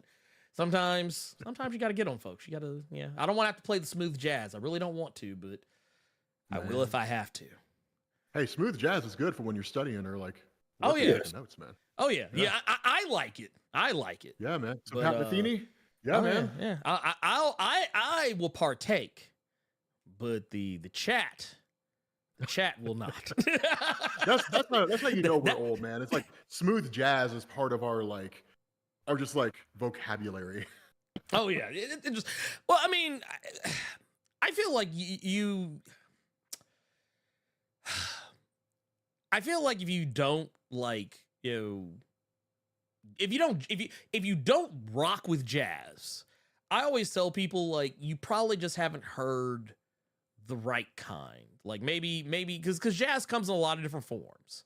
Mm-hmm. A lot of different forms. It's kind of like just by nature of what it is, just by virtue of what it is, it's a genre of music that is ever changing. So like I always tell people like, yeah, just because if you don't like this one, go check out another one because you never know, you might hear something that might rock with. Yeah, man. John Coltrane when he was on drugs. Yeah, that's when it's cool he got himself cleaned up, man. Yeah. But like his music was at his best when he was on drugs. It's a sad statement to say, but I often tell a lot of people, honestly, some of the best art, some of the greatest art ever and this is any medium, doesn't matter whether it's music, paintings, comedy, any art form, 99.9% of the time, it was probably better when they were on drugs. Yeah. And I hate that statement is true. But it's still accurate. But it is accurate. That does not make it any less accurate. Jimi Hendrix, Big Mama Cass, the whole nerds. I mean, you like... and I'm sure it's not to say that people who are, raw dogging reality, aren't, producing good stuff. But I mean, the people that are just, going, all in on, the better living through chemistry. Yeah. I can't hate on them. I won't. I'm not going to shame anybody for it, especially if their creativity is just at a, like on Omega level. Yeah, sure. Go ahead. Yeah. Go off, King. Dude, look, do what you got to do. Just don't hurt yourself. That's all I ask. If you get help eventually. We got one here, $2 from Jason Davis's predictions for Manifold and or Doug. So for those who are not aware, Manifold is he's somewhere in Krakoa and is basically in stasis. So he has no clue what is going on right now. When did they confirm? Was that during the Sabretooth story, the Sabretooth miniseries? So this was during Rogue and Gambit. I never read that. Yeah. Honestly, I didn't even know they brought Manifold back. Yeah, Manifold. Wow. So basically what they did was Manifold. So the way they did it, Moira McTaggart and Destiny were of the same mind, where Destiny believed, based on her visions of the future, that Manifold was the key to the survival of Krakoa. And like Moira believed Manifold was the key to the survival of Krakoa in so much the sense that because he's a teleporter, when they strike the Hellfire Gala, Manifold and Magic are two of the only people who could get everyone out of that situation before it got any worse. Yeah, just a full-on slaughter. Yeah. Right. So Dr. Stasis just kind of blew off the idea of even bothering with Manifold and only focused on Magic and turning her power off. Well, so Manifold the way out now. Yeah, Manifold more or less is sitting in a stasis tube locked away somewhere on Krakoa, and Destiny is probably the only person who knows exactly where he is, maybe other than Rogue. Then that's the way out. That's how they bring him back. Yeah, that's how they get everybody back. Because and I even said this. Anyone here who saw the video, you probably heard me talk about it, but I'll just reiterate it here once again. It's gonna be Avengers Endgame all over again. You're gonna get the on your left, and instead of it being, Doctor Strange and a bunch of sorcerers and wizards from Kamertage, it's just gonna be Manifold and probably the rest of the Sword teleportation team just teleporting people in mass, and Orcus will just be sitting there, like everyone from Orcus, Moira McTaggart will just be like, oh shit. Yeah, 250,000 mutants just come descending on. Dude, like, I want that. I want that splash. I want that splash page. Because right now, like, they're literally doing nothing. Like, Immortal X-Men is just like Exodus being Moses. Yeah. Right? And just pretty much. Like, we're in the desert, and I'm going to lead you guys to paradise. Just walk this way, right? And it just becomes Lord of the Rings. Like, they're just walking in a direction for a while. I just love the fact that he literally, like, when they asked him, do you know where you're going? He's like, nope. No. But dude, he made the most impassionate speech ever, man. Yeah. He did. Well, and that's what Destiny, that was one of the things that Destiny had foresaw, is she saw a bunch of mutants holding their hands out like in Exodus, standing up on high over them, and everyone just like chanting his name, and like and that's the thing, like that right there by itself will make Exodus one of the most dangerous motherfuckers in existence. Oh, he's already overpowered. Oh yeah, he's already he's busted. He's he is tournament banned. He is tournament. You can't go to the X-Men fighting game tournament and pick Exodus. You can't. He's not. Yeah. He's busted. I mean, it's his level of telepathy and telekinesis is just like off the charts. Like it's crazy how powerful he is. But no, I mean, I will say, man, that'd be like an amazing dope ass Hickman moment where like literally like Orcus has like what's left of the X-Men on the ropes, right? They're like Rocky Balboa, right? Like the 15th round against like Victor Creed, like the guy's about to go down, and then it's just like boom, like all these like 250,000 X-Men show up and just descend onto Orcus. And then all hell breaks loose. The biggest issue they have to contend with, because again, if this is going to be a great big huge status quo, we still don't know exactly what's going on with Juggernaut, right? Because like he was defeated by Nimrod, but he's not as powerful as he used to be because he lost his connection to Sidorak in the traditional sense. And then like if he's alive and he goes back to being like the classic Juggernaut, dude, a fight between him and Nimrod would be insane. It would be amazing. Oh yeah. Well, I can tell you this much: he is still alive. He's still alive. Okay. I think it was either X-Force. One of the books that came out this week confirmed it. I think. Okay. I don't think I've read X-Force yet. Yeah, it was either X-Force or it wasn't Jean. It had to be X-Force because it wasn't Jean Grey. It wasn't Jean Grey or Realm of X. So yeah, it had to be X-Force. So yeah, they confirmed who all was dead and who all was actually still alive. Okay, so I assume he's just being held prisoner. He's injured. Yeah, he's being held prisoner. And I saw him on the cover. For one of the next X-Men books. So dude, he's gonna be back. He's gonna be, or maybe it was Uncanny Avengers. I don't remember which comic it was, but he's on one of the next upcoming covers.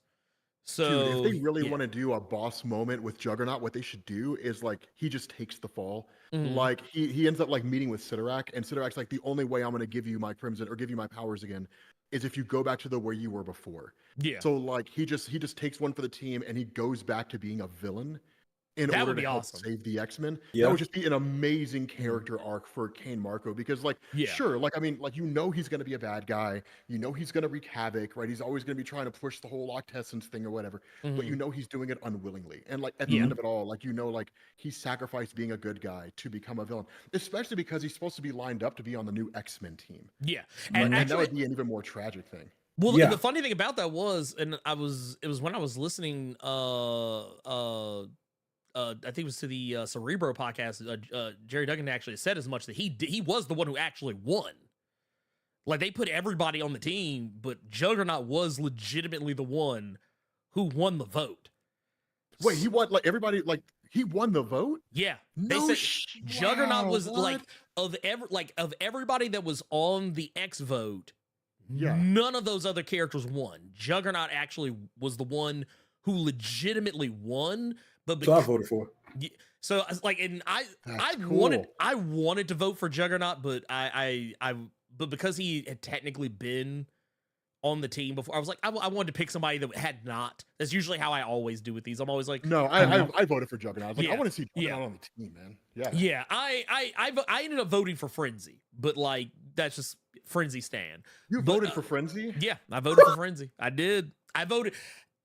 My mentality is always vote for the person that has never been on the squad before, if I have the opportunity to do so. I don't know, man. Frenzy's always going to be like the chick from X Factor with Bob Layton back in the day, who was like there when Apocalypse first showed up. Like that's always going to be Frenzy to me.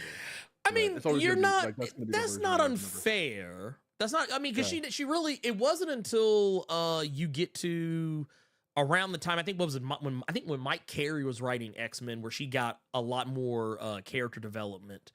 Yeah. During like, what was it? It was during Age of X, I believe it was. And then like when she jumped over to Sword with Al Ewing, she got a little bit more to do.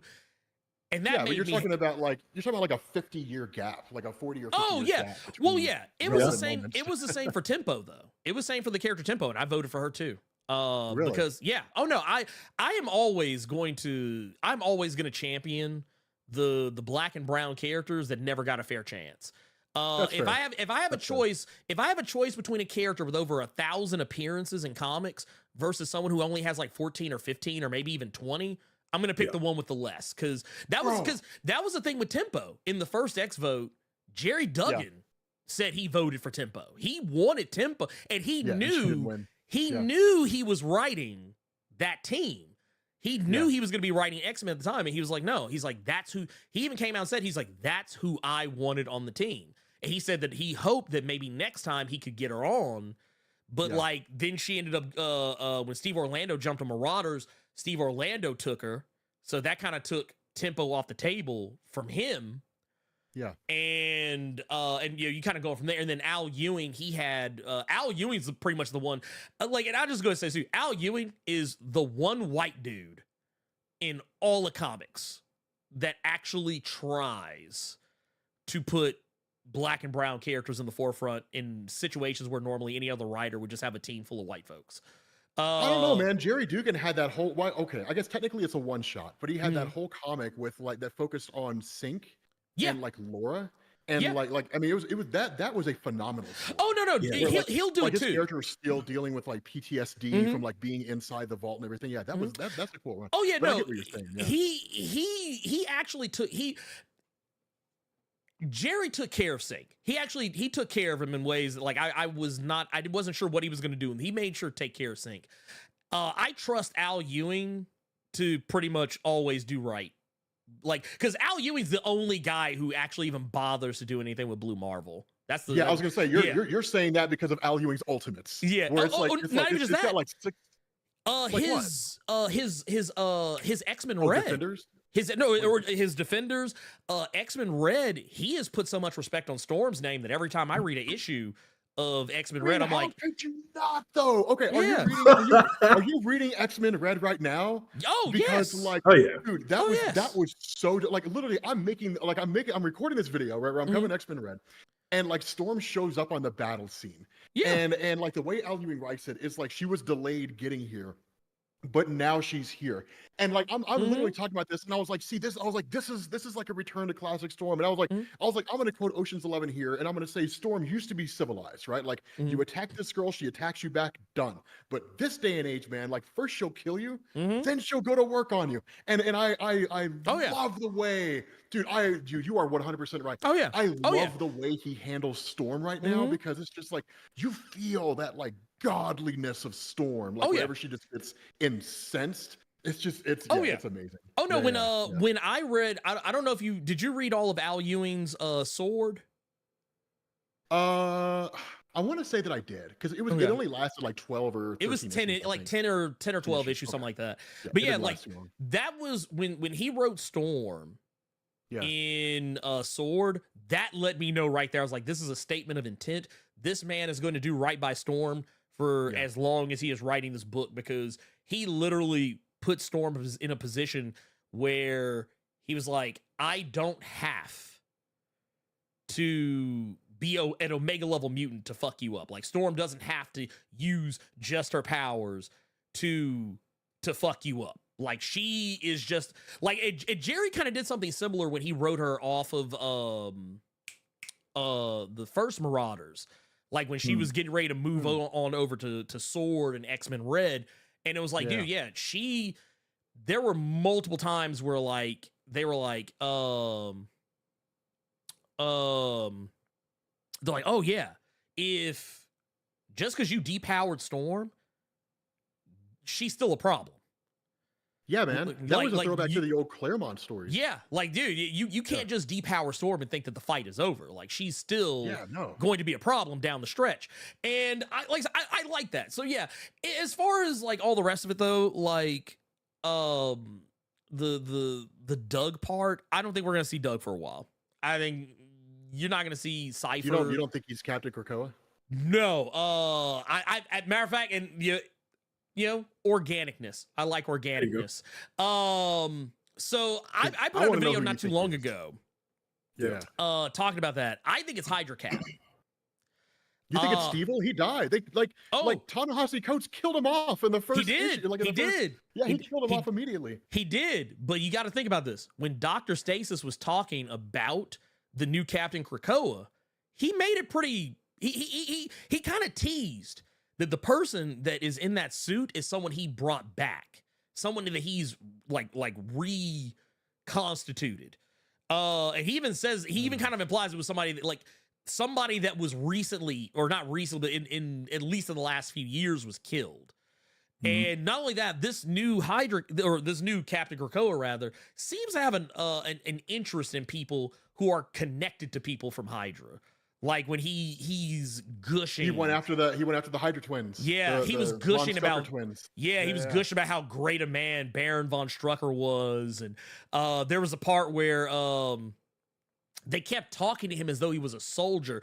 And I know a lot of people kept saying, well, no, that could have been U.S. agent. But the thing is, U.S. agent hasn't been killed. He's still walking around somewhere. Yeah. So this was That's somebody one of the theories that I saw. Yeah, it's someone who literally has been dead and they're only just now coming back. Plus, here's one thing. I think it's Magneto. I think it's a mind-wiped Magneto. So I think one thing that people tend to forget, because I didn't think it was Hydra Cap until I read it myself, because I was just kind of on the fence with what you said about it, Ernie, in your video until I read it. And I'm like, okay. But the one thing that people tend to forget in the Ta-Nehisi Coates run is Hydra Cap was killed by a mutant.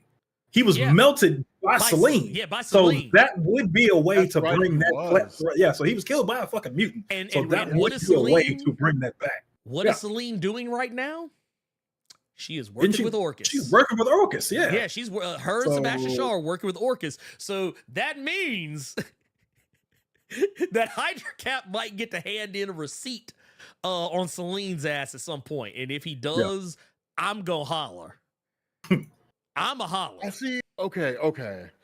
The idea of it being Steve-O, on one hand, is cool, right? That sounds cool. But on the other hand, I really want it to be like Magneto, who's brought back with no powers, and he's just really capable at fighting or whatever it is. But like, this is how we get Magneto back. Like, they basically resurrected him. They tried to turn him into an agent of Orcus. Ultimately, he breaks free of their control and then joins the mutant population. Because like right now, I mean, that's the thing. Like right now, because there's been so many times I've been reading this, and when I was reading X-Men Red, and you have like the whole fight between the forces of Genesis and the forces of Storm. I'm like, but like Magneto though, because like if he was here, this fight would be over like that. Like it would end almost immediately, and because he's just so overpowered. Plus, I love his character. The way they killed him off in Judgment Day, I loved. It was amazing, but still, like I just want to see him come back so bad. I don't know. Yeah, I don't. The only thing I couldn't jive with is I just feel like I would not want to see Magneto palling around with Nazis. Yeah, I totally get it. Yeah, I would not want to see it. Everything about his character's history. Yeah. Like it would be too like honestly, like Carter, you know how like when you were like, yeah, I'm done with this. I'm done with these for a little while. I'm done with these X books for a little bit after Hellfire Gala. That would be me on Jerry Duggan's Uncanny Avengers. I'd be like, yeah, I think I'm gonna put this Uncanny Avengers down for a little bit. I think really? I think I'm it turns out to be Magneto. I'd be like, nah, man, this is look, it's like I wish I could quit you. Okay. So guys, so people in the chat are saying that like, yes, that like Steve Rogers is considered predictable. That that whoever Captain Krakoa is like very familiar with the way Steve Rogers fought as well. Another theory that's circulating around out there is that it's Taskmaster who was hired to operate as Captain Krakoa, and is working for Orcus. Right? I'm gonna tell you why I disagree. There's something that Captain America says about the person in the suit. So the Captain Krakoa suit can only augment what is already there. And whoever the person is, it's someone who is on the same level as Cap, as far as like strength, agility, durability, so on and so forth. And for the most part, Taskmaster's just a regular dude. He just has a good memory. That's his superpower. Well, he has a formula. Like there was a formula that he took that gave him the ability to do that. Well, there would be that, but I don't know. Taskmaster wouldn't make any sense. I mean, he doesn't. I don't think he has a super. I don't remember if he has a super soldier serum or not. Taskmaster, I know like Black as, Widow does, for example. Well, Taskmaster, as far as I have always been aware, and I could be wrong, I've always been of the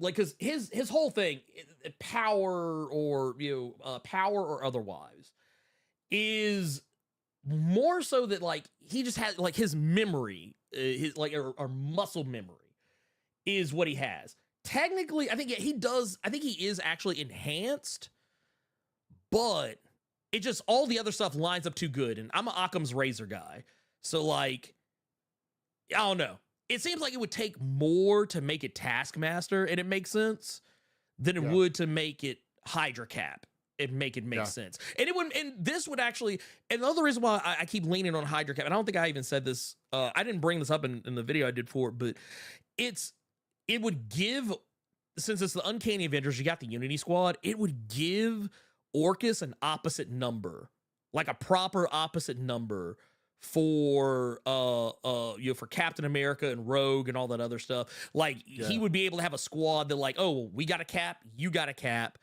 but and also Hydra Cap just would be just based on his personality, he'd fit right in with Orcus. Like he just like he would. Yeah, so he'd be like the anti-Cap, and then you have like the anti-Rogue, and then you have the anti, who like you could, I could see that. You could get the real question I think that no one's really talking about though regarding all of that is he busted the Von Struckers out. What the fuck did he do with Sinister? That's the question I think no one's. I don't know, but I can tell you exactly what he did with that Von Strucker daughter. Right, he told her brother like, "Hey, like we're gonna go back and get to know each other a little well. Just chill out here for a little bit." That's exactly what he did. I just loved that the brother, like he's picking up Andrea off the ground, and Andreas is just laying on the ground like, "Y'all ain't gonna help me." Yeah, man. That's why I said like we don't help in a minute, man. But we're gonna get better acquainted, man. That should have been the sign right there that this was not gonna go well. Yeah. For at least one of the Von Struckers. I mean, it's a cool little mystery, right? Who in the world is the new Captain Krakoa? Yeah. Yeah. Like I said, and what I hope is that whatever they do, just don't make it too. You don't have to make it too ridiculous. I mean, you got all kind of weird, wacky shenanigans going on right now. But I will definitely say what I found funny, and something we were actually going to talk about today, is that comic book resources, while they did not cite me, they didn't cite me for this because I feel like I'm the only person. Like when I scroll through comics Twitter, and just comic social media corners, I'm the only asshole out here saying that it's Hydra Cap. So what do I see when I'm scrolling through comic book resources the other day? They got an article up talking about why the new Captain Krakoa should be Hydra Cap. Oh, they totally ripped you off. Yeah. Oh, no. Oh, no. Oh, no. Make no fucking mistake.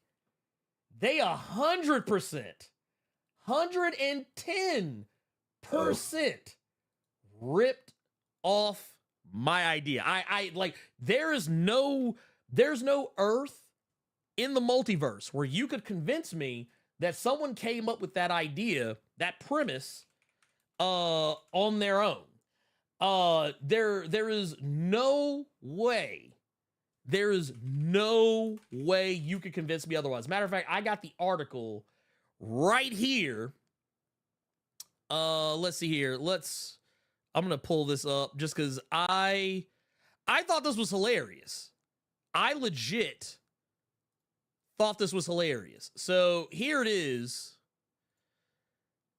It's like Fall of X, why the new X-Men's Captain Krakoa needs to be spoiler. I love how like when they do their articles, they always put the spoiler like out in the open, and then when they come back later after a few days, they'll come back and put spoiler.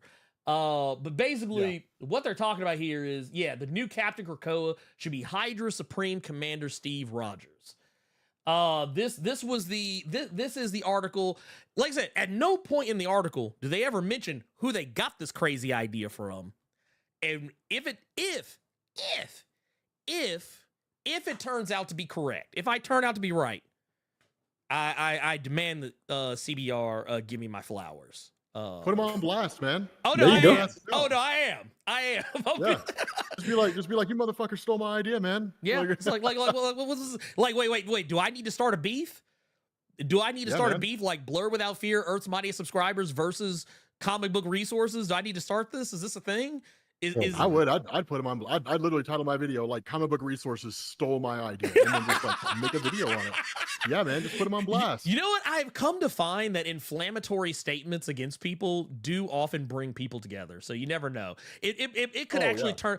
It could turn out to be beneficial. Carter remembers the what happened when one of our own. Fantastic Frankie called Spider-Man 2099 called him racist against Miles Morales in what was it Across the Spider-Verse. Across the Spider-Verse, yeah. For as much as Carter didn't care for that statement, it actually got her a spot doing something from doing like a one-off social media thing for Marvel. So I mean, what? Yeah, really? Sometimes inflammatory statements can get you the thing you want. Sometimes I prefer personally I prefer not to be inflammatory. That's just me. But in this case, I will make an exception. Yeah. But that said, so yeah, if y'all across the interwebs, and mark the calendars, when the date comes, they reveal who Captain Krakoa really is. If it turns out to be Hydra Cap, y'all heard it here. Yeah. First, I don't want any bullshit. If it's Stevel, then CBR stole it from Stevel Rogels is the one who did it. But we got one here from S-Thump 10 with the $5 says, I've been a huge fan of you and Rob for years. By the way, what is your favorite Miles story? Mine is when he became Thor. LOL, just kidding. Okay. That's good. My God. Was that like the graffiti hammer and like every black stereotype ever? By Odin's Fade. Yeah. That I don't know how that book made it out, but like what did they think was gonna happen? Like the black community would rally together and just be like, yeah, a book of black stereotypes. Like, no, that's not. That's not how this works. That's not how this works. Yeah. You like this was a situation where I forget the name of the writer who did it, but he didn't read the room. I can tell you that much. He didn't read the room. Favorite Miles story?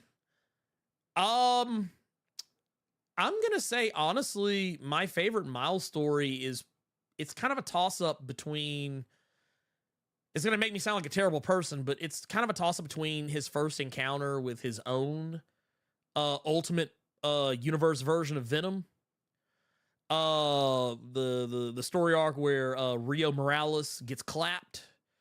Mostly because I felt like that was like a huge turning point for Miles. That is the Venom story. Yeah, because she dies at the hands of Venom at the end. That's the one that I was gonna pick. Yeah, it's a great story. It's a fantastic story. It's a fantastic story. And yeah, I would even say the first Spider-Man, just because I felt like it was really cool seeing Peter and Miles. That was a great story. Yeah, get to know each other. Miles' blessing. Yeah. Because it was one of those things. It was one of those. I felt like it was a comic that needed to happen because it was like, hey, look, man, you could be Spider-Man, I could be Spider-Man. It's not that big a deal. You know. Well, when you know the story behind why it was written, it was Bendis telling like the Miles Morales naysayers to shut the hell up. He's not going anywhere. Yeah. Right? Like, it was great. Yeah. And I love stuff like that. When there's a line, and Carter, you said you haven't read Immortal Thor yet, right? Or you haven't finished it? I haven't finished it. Okay. Rob, have you read Immortal Thor yet? It looks really cool. Those variants of like Loki, like the I don't remember exactly what they're called, but like the Loki, yeah. Oh, like the Utgard Loki and yeah. I'm excited to see where this goes. Yeah. So there's a line that Al Ewing says in the narration boxes that a storyteller is three things. And one of those things is a liar. And it's really cool because basically what he's saying is that like you should never trust a storyteller. That it's a storyteller's job to lie to you, to tell you what you want to hear, to put you in that frame of mind or whatever. But he says you're a storyteller is a liar, a trickster, and a traitor. And it says our allegiance is always first to the story. And with Loki being the god of stories. Yeah, and it says trust us. To trust us is to risk your very heart. And it was kind of the thing that it hit for me because I remember all the backlash and all the people crying and screaming to the top of the rooftops and the rafters when Hellfire Gala happened. Everybody's like, "Oh, y'all are just doing the same old thing over again. Oh my God, y'all just every time the X-Men get somewhere, oh my God, y'all just keep ruining everything. Da da da da. This and third. I'm never reading X-Men again, and so on and so forth." Yeah. And Jerry Duggan said something very similar. In an interview that I was listening to, where he was like, he's like, our job is to hurt these people. Like, you love these characters, you're beholden to these characters, but we're not. Like, you in order to tell a good story, sometimes you have to kill your darlings. And that's what I love. That was like, when I read those lines, I was like, Al, and of course, yes, obviously Al Ewing is speaking to the audience because it's the narration. But like, it was one of those moments where it's like, no. I'm really speaking to those people who are going to freak out when what happens next. And I like stuff like that. I love stuff like that. Like for all the complaints about, oh my God, you guys shifted it up.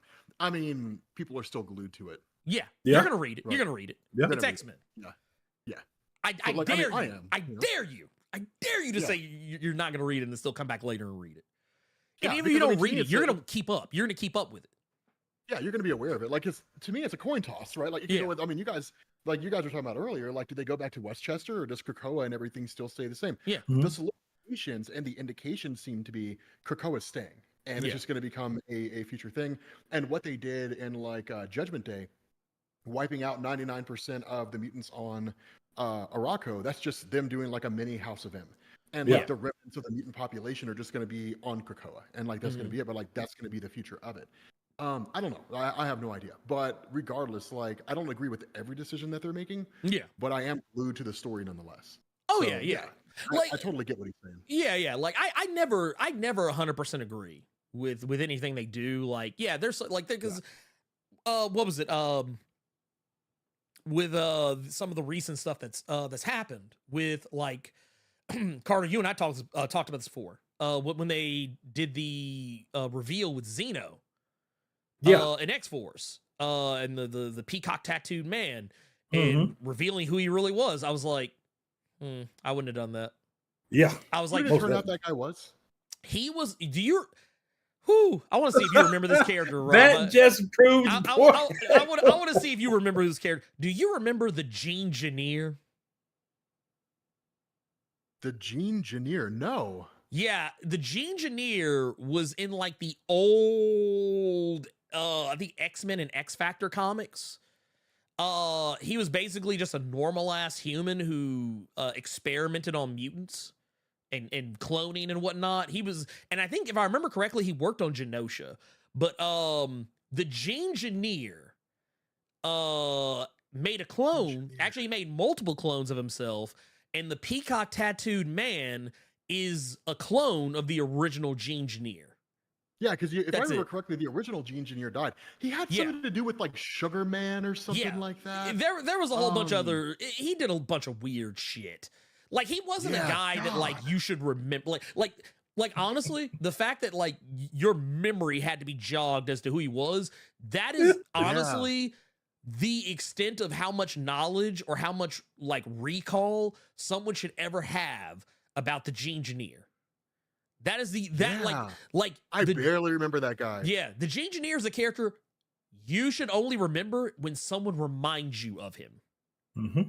If that. Yeah, and honestly, even then, like honestly, I'm not gonna lie to you, Rob. I was actually kind of slick hoping you'd have been like, yeah, I don't even remember that motherfucker. Like, I don't remember Engineer at all. No, I mean, in all seriousness, like not even goofing off. Like in like as a general concept, kind of, but like it doesn't. Yeah, like you literally had to kind of explain it to me a little bit. It's gonna be like, and even now, I'm still a little fuzzy. I remember like little things that he may or may not have done, but yeah, I don't remember him that much. He's not the Engineer is not a character I think anyone. I don't think anyone should commit to memory. Okay, that's I don't think the Engineer is not a character I feel like you as a person should ever have more than like the most passing of knowledge about, because he's not a character that had like any kind of a lasting effect on the Marvel Comics universe at large. Like he's just a dude.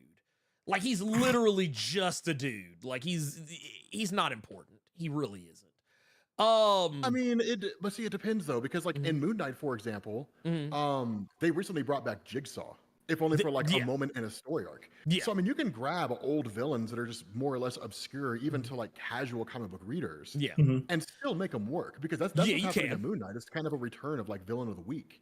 So it is cool. It's a return to that old format. They brought back a few. They've actually brought back a few in Moon. And heck, I even go as far as to say the villain that was in the Disney Plus Moon Knight series was a dude that literally was only ever in one Moon Knight comic ever. His first appearance was literally his last appearance. Like it was like it was grand opening, grand closing. Yeah. And that worked. That actually worked. So yeah, it can. But I will definitely say the reveal of the peacock tattooed man's true identity as the new Engineer was a rare miss by Benjamin Percy. It was a rare miss. Like, and it's not to say that like it ruined the whole run, but like it was like, man, I would have went a different direction. But that's just me. I would have went in a William Stryker direction. Oh yeah, yeah. Because remember, like, I mean, William Stryker. Like, traditionally, it's him, the Purifiers, wiping mutants out. But don't forget about Weapon H. Yeah. Where they blended Wolverine and Hulk together. Yeah. Right. So there's a history there with William Stryker being like, okay, we don't necessarily have to wipe out all the mutants, but we can like experiment on them and we can like twist them inside out. That would have been kind of interesting. I would have see that. Yeah. I could have rocked with that way easier. Yeah. The Engineer. Because at least I know who. He just has to keep saying it, like, bro. It's like, yeah, because it's just such a it sounds disgusting, doesn't it? It sounds disgusting. Yeah. It sounds like they're debating, like they're explaining Sugar Man in the comments. like honestly, Rob, you had to take a sip of something to get that out of your mouth. To wash the taste of the Engineer out of your mouth. You had to. You can't. It's so weird. You can't lie. You couldn't lie to me and tell me otherwise. You couldn't. Yeah. I know you just took a shot of something. Okay, so like Raven Coyote stories, right? Cameron Hodge. That would have been dope. Bring back Cameron Hodge from like Zero. No, that wasn't Zero Tolerance. It was God. What was the one that Cameron Hodge was in? Zero Tolerance was Bastion. Cameron Hodge was oh my God! Don't tell me. Don't tell me. It was in the early '90s. Maybe it was in the late '90s. It was Extinction Agenda. There you go. Yes, Cameron Hodge. Extinction. Yeah. And here's the thing. Extinction Agenda. If I remember correctly, they brought back like while the peacock tattooed man was out running around, they brought him back for a little bit. Cameron Hodge didn't really do anything. I mean, they did a little something with him, but like he just kind of came. Oh, I love Cameron Hodge. Because Cameron Hodge's story, like by the time they did Extinction Agenda, his story had been like almost a decade in the making. Yeah. Right. Like it was just like the perfect way to like wrap his story up. Right. Yeah. Like, yeah, it's like you could have done something. Like, yeah, I would have rather have been Cameron Hodge.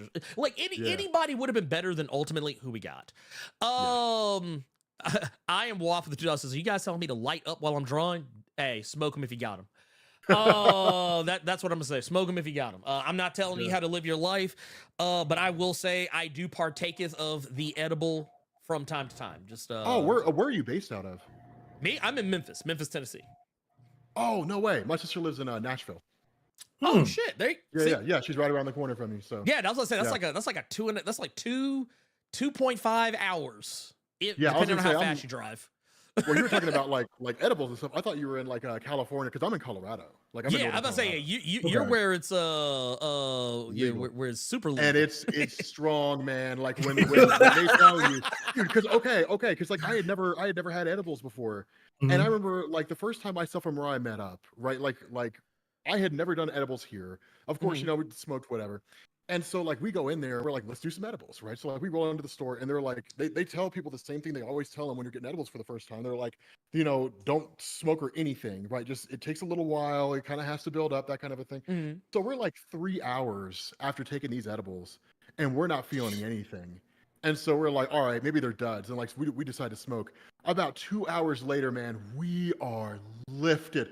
We are so toasted. It's like we slept for something like 12 hours. We didn't finish. There's like a half finished pan of lasagna, like half prepared. Like we haven't even finished like assembling it to bake it, right? So it's like it was in the like we ended up putting it in the fridge, right? Which, by the way, the key to great lasagna is put it together, sit it in the fridge, then bake it the next day. Yeah, we were so look, we were toasted out of our minds. Oh my god, dude! Yeah, that sounds fucking delicious. Not gonna lie. Oh, it was nice. It was nice. Yeah, it was nice. Yeah, we were warm and fuzzy. Yeah. We got another 199 here from Maggie Pesky. Says, Rob, can you please do an update on Marvel Entity? Like the cosmic entities, or probably. That's what I'm assuming. That's what I'm assuming. I'm assuming cosmic entities. But yeah, I guess I probably could. I mean, I might wait because Marvel's doing Gods in November. Gods is it's right around the corner. Are you guys reading the little backup stories that Hickman's putting in different comics? Yes, I have been. Yeah, they're like smuggling cosmic cubes in and stuff like that. Dude, this story is going to be crazy. It's going to be nuts. Yeah, I'm excited. I just hope that whatever happened with him and his time on X-Men doesn't happen with this. I know. I don't want him to just mysteriously, for reasons we won't learn about until 10 years from now. I don't want him just mysteriously be like, oh, hey, I set up this really awesome thing. And, well, all right, I'm out. Well, okay. So in his defense, when I was talking to him at San Diego one year, he said that, like, it's potential, like, it's most likely he's only going to write it for about 3 years. Best case scenario, he was hoping. Yeah, he did about that. Like, best case scenario, he was hoping for like a Chris Claremont, like write it for like 17 years. Dan Slott's like the last time anybody's actually done that in Marvel. Yeah, like sat at a comic and wrote that comic for like a decade and a half, right? They just they don't which really is do that crazy. Anymore. Like, honestly, I wish they let more people do it. I get, sometimes writers want to, like, because it's something I've been kind of discovering about myself. I have the same issue. Like currently, right now, I'm writing a comic. But also at the same time, I'm also writing something else as well. So it's like I have multiple irons in the fire. While I develop one thing, I'm also kind of developing other things on the back burner. So like I get it. Like, so sometimes you're writing something and you want to get that out there, but you also have all these other things you want to do too. So like I totally get it. Like like it would be something that, like, if I were ever a person that got to write something for like 10 or 15, 20 years or whatever, I would love to be able to say something like that. But I also know me well enough to know that eventually I would get bored with that thing and want to go do something else. So like, I totally get it. Totally get it. Well, I also have it on good authority that like Marvel won't let writers do that anymore, because then you run into like the Rick Remender, Craig Kyle, Chris Yost issue where like they build up a fan base. Like Matt Fraction was especially guilty of this. But like Matt Fraction, Kelly Sue DeConnick, and then you build up a fan base, then you bail and you take your whole fan base with you, right? Yeah. And so like that's an issue that they had to run into. So it's funny you say that, because that was something I actually did want to talk about. It was something that Mark Millar had talked about recently. Talking about how indie sales work. Like how, like, if you look at some of the most popular indie comics, like or rather just Image Comics specifically. If you look at Image Comics specifically, the top 25 Image Comics, if you look at the list of them, you'll start to notice something about each and every last single one of them. And here, I'm actually going to pull this up so that everyone can see. Here it is. So, like, if you look at the and this is since 2012, apparently. This was something that apparently had gotten leaked, supposedly. But if you look at the list, it's like you see number 1, you see King Spawn, Gunslinger Spawn, Scorched, Spawn's Universe, Crossover, Twig, Jupiter's Legacy, Nocterra, Stray Dogs, so on, so on, so on, so on, so forth. If you look at the names that pop up on this list, all of them are people who likely made their names in Marvel or DC and then went over to Image and started doing books over there. Because Mark Millar even kind of called himself. He's like, yeah, I used to work for Marvel. So people it's kind of like sports teams nowadays. It's kind of like sports teams nowadays. It's like people don't really follow. Like people have teams that they follow that they love, but there are also people who just follow free agents. Like, oh, well, I'm a fan of this player, so this is my team. If that player is on that team, that's my team. There's people like that. That's kind of how comics has become when it comes to like getting out of like Marvel and DC. If you go to Image, Boom, Dark Horse, whatever, your comic will likely stand a much better chance of doing well if people are already familiar with you from a bigger imprint. So like your Robert Kirkmans, your Mark Millars, your Jeff Lemire's, your Todd McFarlane. Technically, I don't even really associate him with Marvel anymore because really Image is really kind of what put him over even after Marvel. But yeah, like you look at everything that's on there and it's just a bunch of it's just a bunch of the names you'd expect to see. It is because a lot of people made that. Like, I mean, you remember like back in the mid to late 2000s, Matt Fraction and Kelly Sue DeConnick were like the hottest names in indie comics. Oh yeah, 100%. Yeah, like they were huge. Like it was like they had sex criminals and so on, and they were just immensely popular because of the way they put it. Like Scott Snyder with like witches and so on Scott Snyder. Yep. Jason Scott Aaron, Snyder was on that list too for Nocterra. Yeah. I think like did Jason Aaron? Did he have a Southern Bastards? Is that the one that he? Yeah, Southern Bastards. Yep. Yeah. Most certainly did. Then you had God Country. I think it was. That was Donny Cates. Mm-hmm. Yep. That was Donny Cates. Yeah. Mm-hmm. So you have like that's the issue is like you have these writers, or at least that's the issue for Marvel is you have these writers who come in and they write like these incredibly amazing, expansive stories on a character, and they build up a fan base. Mm-hmm. And then people they kind of associate both with the character as well as like the actual writer or even the artist. Yeah. And so when that writer or artist or both leave and then take off to another publication, then sometimes that audience will go with them, and then Marvel and DC will end up losing readership. Mm-hmm. Like I said, it's crazy. And honestly, I feel like if you want to make it big in the indies, just get do something big, do something that's noteworthy, in the indies. But man, take that Marvel or DC job, write something like fantastic, and then run off to somewhere else. That's the blueprint. That's the blueprint right there. Like go to Boom Studios, write whatever the hell it is you're gonna write, and then like Power Rangers. Yeah, go write Power Rangers or whatever, and then next thing you know, Marvel or DC comes calling and says, hey, honestly, that's what I would do. That is 100% what I would do. I would write something on the indies, and if Marvel hit me up and said, hey,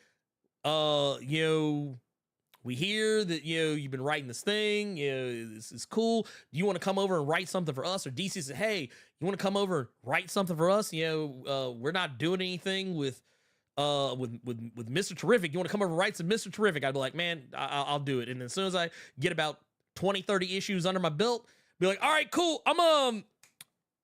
Image called me. I'm gonna go hit up Image real quick. I got some creator on stuff. It was nice knowing y'all. I'll be back. I'll come back at a later date, maybe, possibly. Yeah, I mean, that's why they incentivize you, right? That's why you have Joshua Williamson, who's writing like everything at DC. Joshua Williams is writing like 80 books a week. Brother is writing so much. He's writing so much so, and I don't understand why they did this. It's so much so that DC's like, hey guys, do you like Dawn of DC? And it's like, I mean, it's pretty good. I mean, I wish you'd done with DC or with this what you did with DC Rebirth, where you're like just throwing out a whole bunch of books and Batman comes out bi-weekly. It's like, okay, cool guys, we're glad you like it. We're gonna put it on pause for like 6 months and we're going to do Night Terrors instead. Right. And so it's 80 like, issues a okay, week. I mean, I guess. Yeah. It's but no, like you have like Jason Aaron, like after he finishes Avengers run, he's like, I'm going to write at DC, which I'm excited to see what he comes. I can't wait to see what he's about to do. Yeah. He's going to do something great. I love Jason Aaron. It's just one of those things where, I mean, and as a comic book writer, I mean, that's really just, that's the only way to really make it. Either you have to be so phenomenal of a writer and be so well connected with Marvel or DC that you're just the guy they feed everything to, right? Or the woman they feed everything to.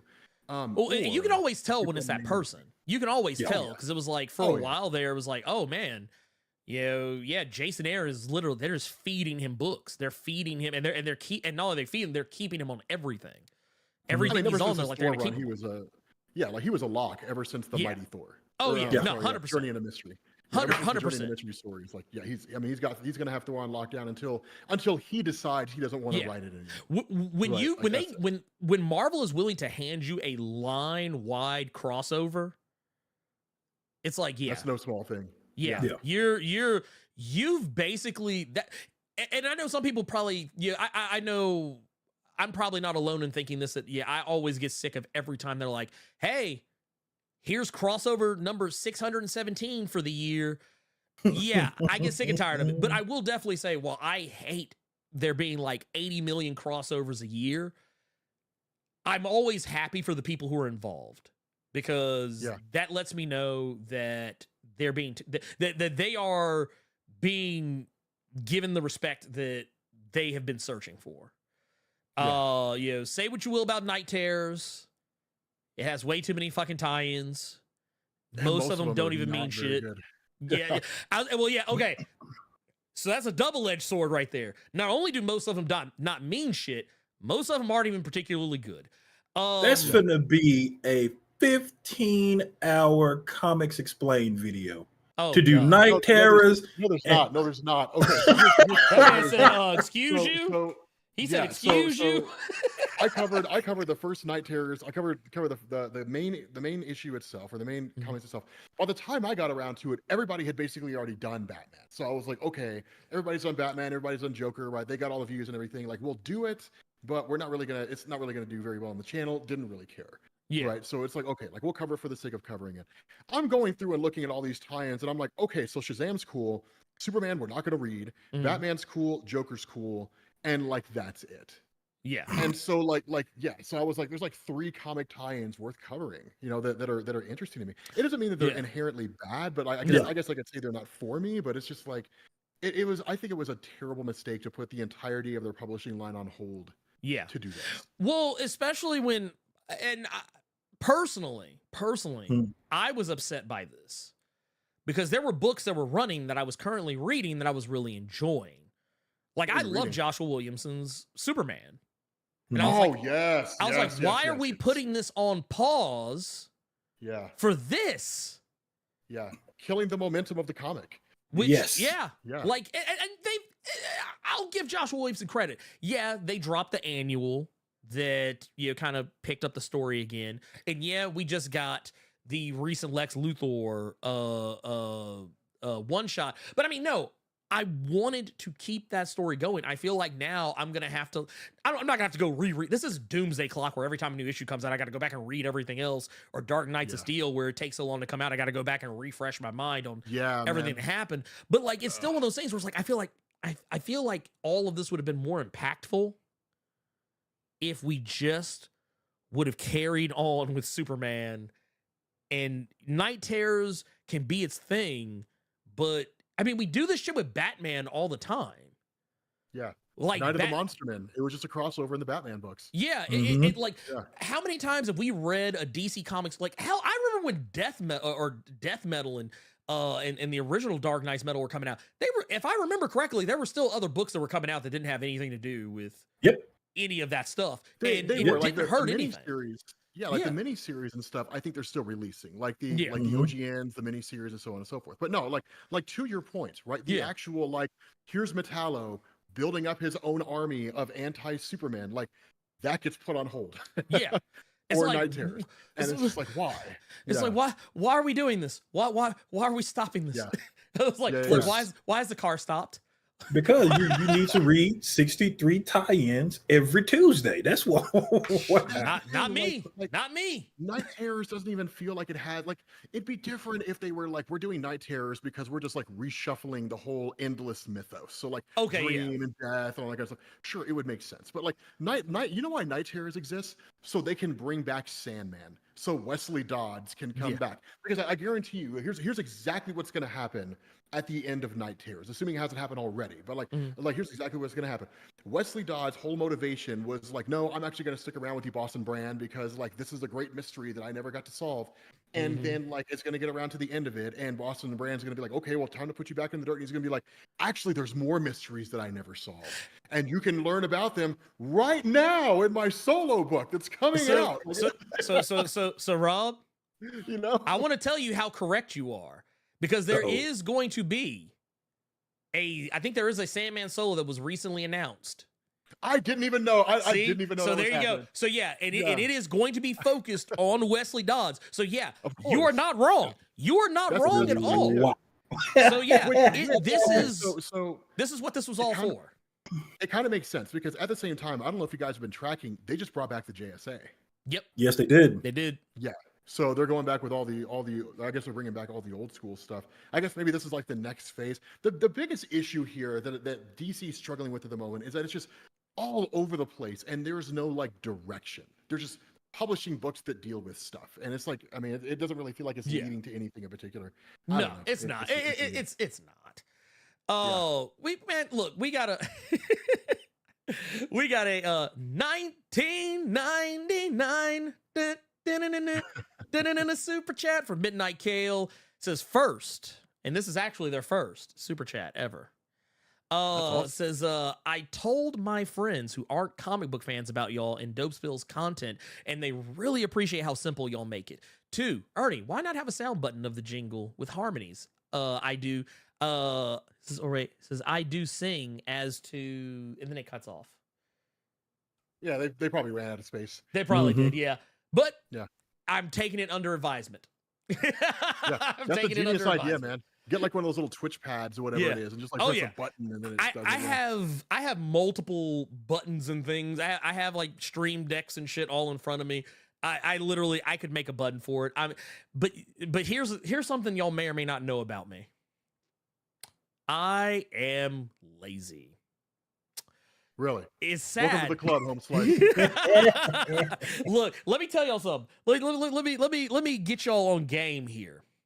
So there have been times I literally could do something that's so simple, would take me 5 seconds, if that, and I don't do it. And you know why?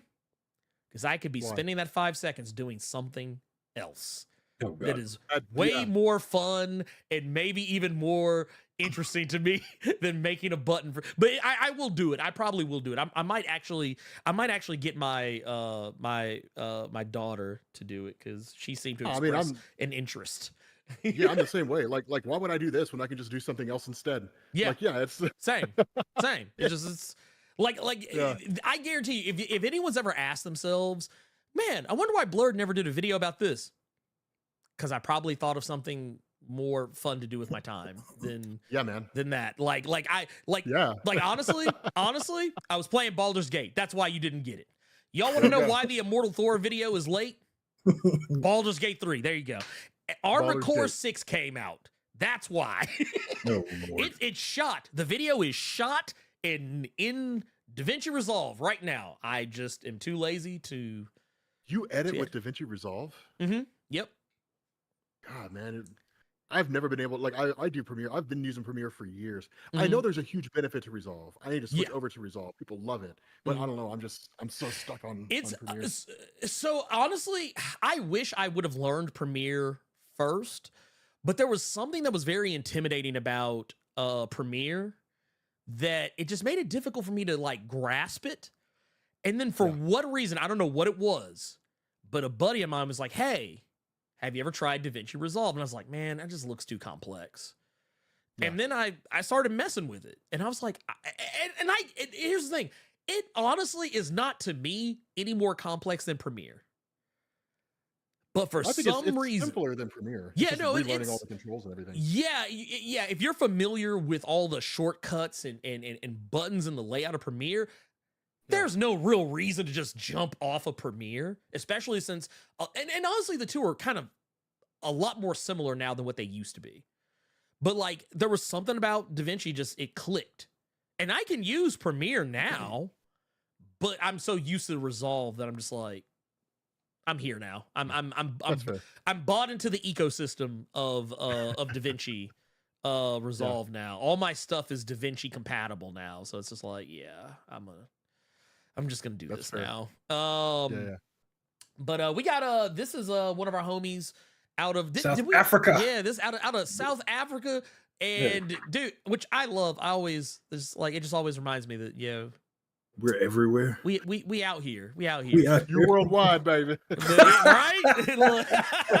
look, we got $14 South straight African out of, wrongs. straight out of South Africa. Says trying to be a regular, missed last week's episode. Hey, it's okay, because you know what? In the words of Gandalf, a wizard is never late, nor are they early. They arrive precisely when they mean to, and I respect that. Absolutely. We got another one from Jason Davis. Iska versus Fisher King challenge text page broke me. She fell to her knees. 1 second had passed. That's the thing. I don't know if you. I'm sure you caught up on that part with X-Men Red, where Iska actually technically lost. Which is so crazy. Yeah, hold on. What are you talking about? What's going on right now? Because I know she shot down one of the things that was like flying in from like Iska's mountains. she shot down not Cannonball. Yeah. She shot down not Sam Guthrie. But no, a little bit before that, the Fisher King, the nameless one, he was like, I challenge you to a contest of understanding. The understanding of loss. That was when Genesis first showed up, and the whole issue was just them talking around a table. Yeah, they were kind of getting all like, but the thing that was so funny about it was that like Iska knew she couldn't win. Yeah, because she doesn't understand what loss is, at least not in the way that like that mattered, and it was just like, and even when she lost, she still won.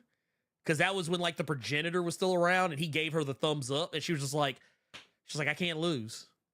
She was like, you're talking about during Judgment Day. Oh, okay, yeah. I vaguely remember that. The big thing that stood out to me for Judgment Day was like Magneto dying. I was like, no, Magneto was Magneto. He went out like a gangster. I respected it. I respected it. Yeah. That might be one of the coolest deaths ever committed to a comic panel. I mean, he shows back up again, like literally keeping himself alive with his heart missing. He's just got like an electromagnetic pulse in his chest. He's just like, bam, just like that is so tough. Dude. You got a hole in your chest this big. Yeah. Still, look, if that's not Omega level, I don't know what is. Yeah, that just sheer force of will is keeping him alive. I was like, dude, if he would have just built himself an artificial heart, just like that, I'd have been like, bruh. Yeah. I was like, Magneto, go home. You don't have to do anything. You take that knee, King. You've served your people. We got one from Gokhan Shuri's baby's father with $5 says, you know he kept the mask on while doing the deed, right? She still thinks it's Scott. Oh, you're talking about Captain Krakoa? Yeah. Oh yeah. That's the funny thing about it too. Everyone, this tells you how nasty and green people think about Cyclops, that they literally, everyone is assuming that is Cyclops. Like he never denies it. Like the closest he gets is he says like, that name is dead now. Like, and that's it. That's like all you get. Yeah. He never says like, I am not Cyclops. Like,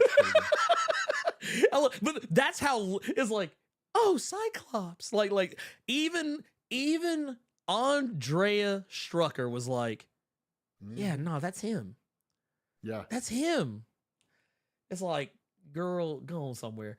LP3 with the 5 says, just supporting the channel. What up, Blerd? Shout out to Rob. Love your channel too. Hey, look at that. Love. Thank you. Love it. We also got $2. Nobody except me says, spreading this Black Comic Dynasty love. Pause. Yeah, you man. Know what? I'll hit danger. I will hit the danger button for you. Because that's one of our favorite pastimes, hitting the danger button. We got a couple more here. Oh, so I don't know if you did you ever play Killer Instinct back in the day? Oh my God, yes, man. Cinder was like my favorite guy. That was my dude too. See, see, Rob, I hate we didn't grow up in the same city. We would have been so cool. Yeah, man. We would have been so cool. We would have been vibing all the time, man. Yeah, dude. But back when when someone would get close to being killed, it'd be like danger, danger, danger. Like that. That's basically what it is. Yeah. Oh, okay. Yeah. I always play it when we say something kind of off. Just in case. So warn the people whose ears may be burned by it. Man, we got Tasmania 54. Also with a 1999 super chat. And as Carter said, the first. The first super chat. First super chat. Hey guys, question. Maddie and Havoc's relationship is due to demon possession from original Inferno. She's still possessed. Your brother's ex, exact clone of Jane, and Mama Cable. Disgusting that people support it. It's okay. So here's the thing. Maddie has come a long way. Maddie's come a long way. She's been through some things. I mean, has she though? I mean, she was a clone. She wound up being a clone and being. She tried to conquer the world with demons, and then she tried to ensnare Nate Gray.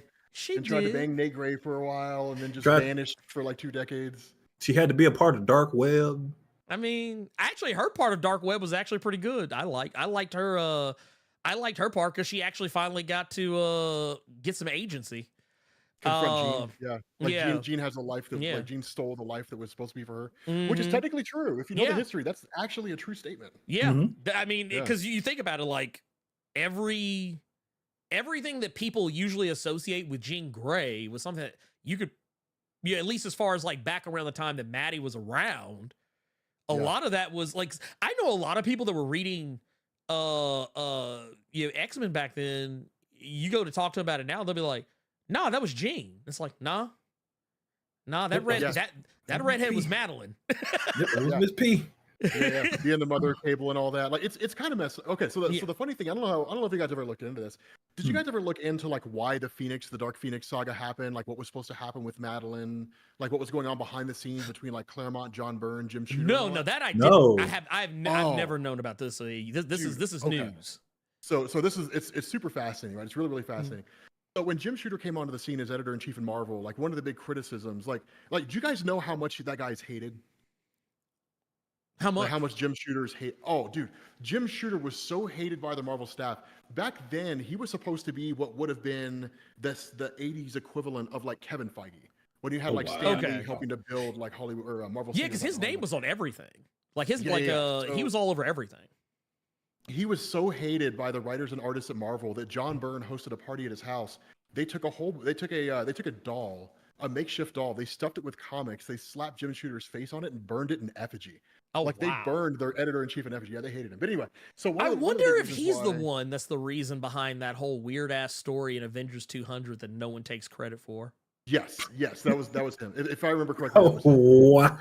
Like it was like he was the reason why there was no like homosexuality was not shown in comics. So that's why like if you go and you read the old Chris Claremont era of X-Men, it's like Destiny and Mystique are like alluded to. They're partners. They're partners. But then it's not until you get into like the 90s. Well, no, she I think she died before. But it's not until you get into like right now where it's like, no, we're kissing and making out and everything because we're lovers. Because like Jim Shooter was very much against that. But nonetheless, so this guy was notorious for like intervening in stories and like making people fix their stories and stuff like that.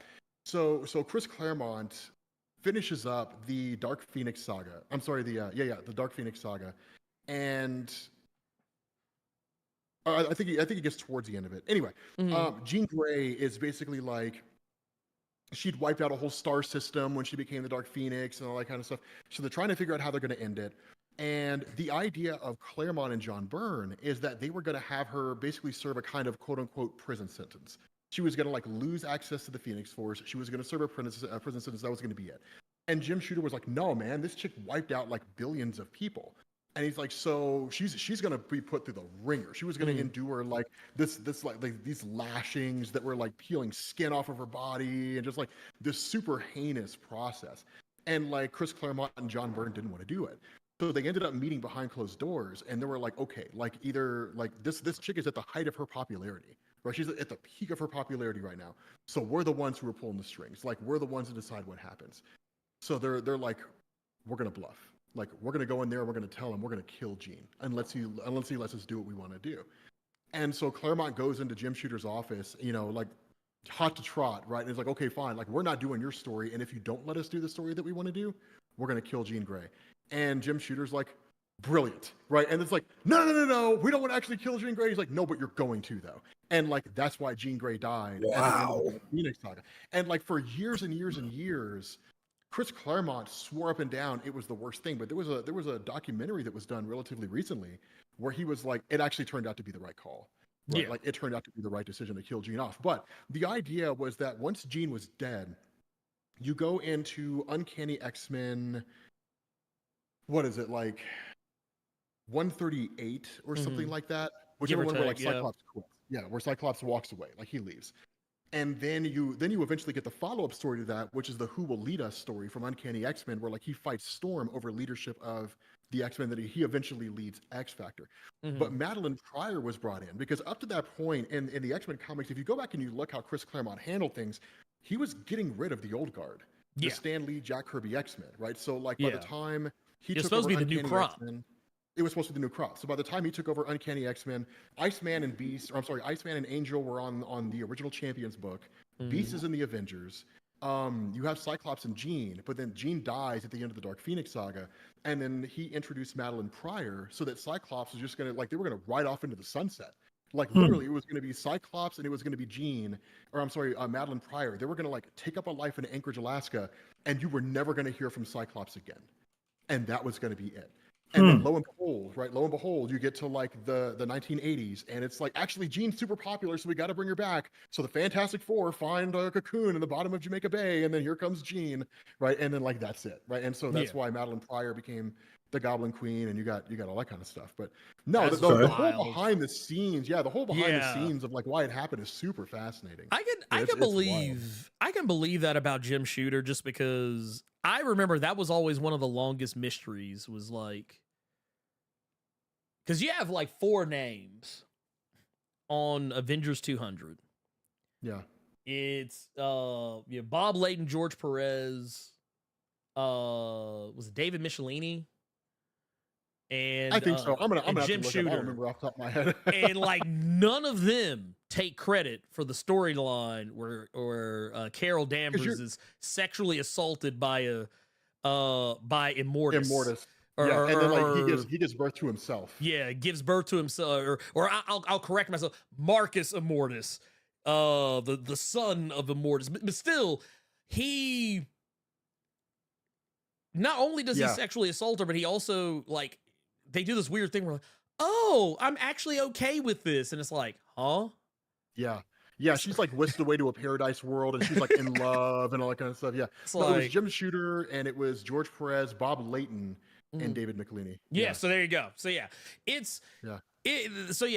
none of them wanted to take credit for it. So I said it had to be Jim Shooter. It had to be Jim Shooter. So it all makes sense now. Like in a lot of ways, like honestly, Marvel wouldn't exist right now if it wasn't for Jim Shooter. So like, no. You guys know how like he basically orchestrated the creation of like the comic book store?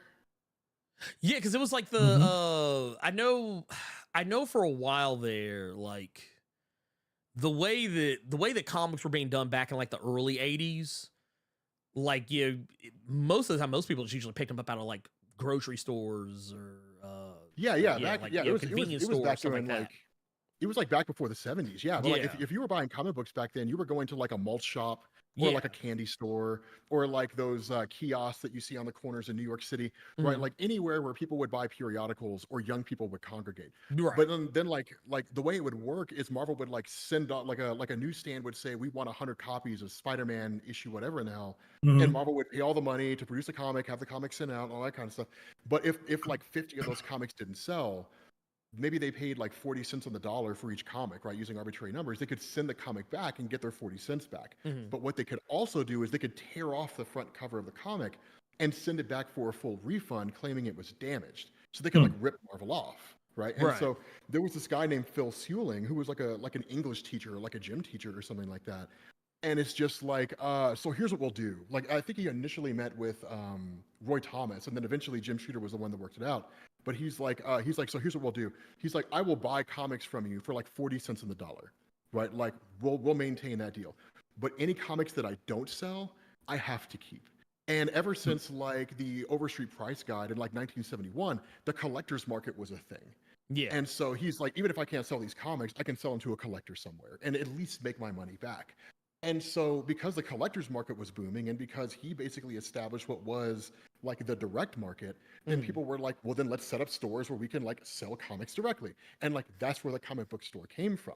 And what's so ironic about that is that right there is like one of three things that saved Marvel from failing in the 70s, but it also contributed to Marvel going belly up in the 90s. Right, so it was, which is just crazy to think about. Bankruptcy. Yeah, they just kicked bankruptcy. They just kicked the can down the road. Yeah, right? But it was crazy. But we're gonna have to trip over. We'll have to trip over it later. Yeah. we got a $2 super chat from Jamal Simmons. Says, I agree with Rob on Black Bolt. He sucks. He does. Yes, he absolutely does. Yeah. He blows balls. we got another Darby 13 with a 999. Says, Rob, Michael Ironside call us saying, where are you? I'm waiting on you to pick me up from the airport. Oh, wow. Michael Ironside, who the heck is that? Wait, the actor? Yeah, the actor Michael Ironside. Yeah, the guy from like Starship Troopers. Yeah, Starship Troopers. Yeah. Oh, I have no idea what that's a reference to. I have no idea either. I don't know. Well, because I'm sitting here thinking, like, was I supposed to pick somebody up from the airport? when the joke flies over the head, and you're like, what? Because I was sitting here thinking, I was like, Rob, are you supposed to be somewhere? And we've been holding you up. Yeah, I was like, That's what I was just been waiting at the airport for like an hour. Like, damn. It's like, damn, man, that's kind of messed up. Like, wouldn't let that happen to me though. But no, we got a $5 super chat from LL Melvin L. It says, shout out to Blerd, Rob, and Captain Carter for their services to the nerd and Blerd culture. Why, we appreciate you. Yeah. Shout out to yourself. That's how I do things. I Keanu Reeves everyone. It's like, nah, you're awesome. Wow. Oh, it's like, is it like the 6 degree? Like, it's like you tell me I'm awesome, be like, no, you're awesome. That's how I operate. That's pay a compliment with a compliment. We got man, Gearless Mo. Jesus Christ, I'm gonna hit the Final Fantasy thing. Dude, anyway. Is that like $100? That is $100. Yes, it is. That's a Hunsky right there, man. You know what? I'm gonna hit. Yep, we're going. He added a penny, but it's still max damage in Final Fantasy. He did. And I want to thank Gearless Mo again. Thank you for the Armored Core 6 Steam gift. Thank you for that. So yeah, dude, I'm still just blown. I was like, God damn, dude. I was like, dude, I'm not gonna lie, he's fast. Like, he's fast because you weren't even like 10 seconds into talking about it, and all of a sudden it's like, boom, there it is. Yeah. But since we do this quarterly, I'm smiling like an idiot at having all three of you here going on with this chat, loving it. I mean, Rob, I don't want to speak for anybody, but I mean, I wouldn't be opposed to it if you have the time. If you ever I'd be down for coming on more often. Like, I need to come on again. Yeah, dude. Yeah. I know you and I, like, I'm gonna pull the curtain back a little bit. You and I talked a bit not too long ago, and then I think just wires just got crossed and lost in translation because you had a vacation coming up, so you were going to be out of town. And I think by the time you came back, I wound up having like an impromptu vacation. So then we just kind of lost contact there. But no, in terms of like getting back in. Yeah. It was one of those things. Like, we were like two ships just passing in the night. It was really. You know what's funny though? I just looked it up, and the Blerd Cave Annual, when Rob first came on, literally a year ago. No way. Was it really? So you know what? Oh, yeah, that was the episode where we were like trying to get Dez on and like ignoring everybody. And he was playing he was playing Cyberpunk. Yeah. It's like, man, you could at least wait until Idris Elba was on. What's Dez even doing right now? I don't know. You know what? I want to kind of look. I want to see. I don't see him online doing anything, at least as far as Discord goes. Okay. But I know last time Discord kind of snitched on him. Oh, they absolutely ratted him out. Yeah. Discord snitched on him. Was like, nah, man, I know what you're doing. You playing Cyberpunk. Don't play with me. Don't lie to me. Yeah. But yeah, he was trying to say he was like tied up or something like that. Nah, I was like, no, you were, man. You were playing Cyberpunk. You was out here. You was out here killing cyber hookers and beating up homeless people. I know what you were doing. I know. Yeah, man. I know. Can't pull the wool over our eyes. Right. I will, but yeah, no, that's something we'll plot that course afterwards. And yeah, I'm 100% down for that. I like say no. What do I look like? Yeah, it'd be dope. Do I look like an idiot? Badass. This is fun. Do I look like I don't like fun? I love fun. We got a $10 super chat here from More Knowledge. Something I feel like we all need. We can always have more knowledge, though sometimes you can know too much, and that's scary. But he says, hated more than Steve McMahon. Ooh, that's good. So I'm assuming this is in reference to Jim Shooter. Mm-hmm. So what do you think about that, Rob? You think Steve McMahon? Yeah. What did Steve McMahon do? That name does not ring a bell. So, if I remember correctly, and I actually had, I want to say, I don't think it was anyone that was like a I don't know if it was like I don't think it was a writer or anything. I wonder if it was like an editor or something. Mm-hmm. That's something I'm gonna have to look. Hold on. Wait a minute. That's something I'll have to look up. Yeah, that's something I'm gonna have to look up. Or I wonder if it was like, let's see. Or I wonder if it's spelled differently, and that's why. Well, I don't know. Google's pretty good about sniffing. Yeah, I was like, that maybe they're talking about like Vince McMahon from WWE. Yeah, I was about to say because Vince McMahon's pretty fucking hated. So. That's what Dex said. Dex is like, is he talking about WWE and like Vince McMahon? Yeah, that's what I just saw. It's like, okay. I'll tell you what. Yeah, here's something I want to ask. Rob, how familiar are you with the Last Ronin? How familiar are you with TMNT? I read the first few issues and then I have not kept up. Okay. So well, I don't know if you know this, but Last Ronin has kind of been in the public zeitgeist again. It's back in the forefront of people's minds because they had the announcement that THQ Nordic is making a video game based on the Last Ronin. Mm-hmm. And not only that, they've also had like I think they had like, was it 1 or 2 one-shots that came out after the Last Ronin? No, they had a little Lost Days. Yeah, Lost Days that was like a 5-issue miniseries or something. Okay, so what you're talking about, so Lost Days was the most recent one. That was the one shot they did. Lost Years was the 5-issue thing, which was a sequel, but also a prequel saying what Michelangelo did before the events leading up to the Last Ronin. Right. Yeah. So now they have a new Last Ronin. This is actually, it's technically the Last Ronin 2. Yeah. But it's also called Re-Evolution. Mm-hmm. They just this was announced not too terribly long ago. But give me 1 second, guys. I gotta let my dog out. Oh yeah, go ahead. But for those that kind of want to see what it is that that I'm talking about here, I'm gonna pull up this image and we'll go from there. Here, there we go. So this is the new series that is going to be coming out. I believe this is slated. Oh, this is slated for September. Yeah. 23rd. Or at least that's what it, or no, lies. December 13th. Oh, okay. This is slated. Damn, that's like right around the corner. Yeah, this is slated for December the 13th. This will be just based on the events of the Last Ronin. I think it's safe to say what we can all assume this book is going to be about. You can kind of look at some of the characters in question, and for those who, if you have not kept up, there are other turtles now. Yeah. I don't Wait, remember. I have not kept up at all. There's other ones. Yeah, So yeah. okay. Yeah, there's So new basically, turtles. spoiler alert.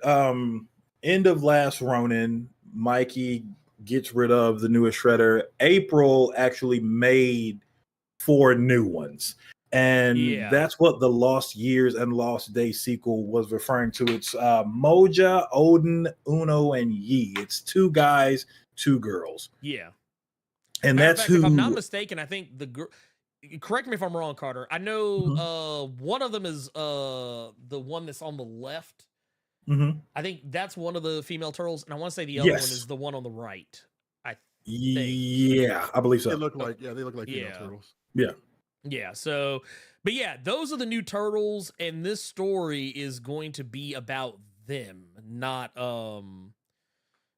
the it's not gonna be the original 4. So you know, I think that's a cool gamble worth taking. Yeah, I think that's cool.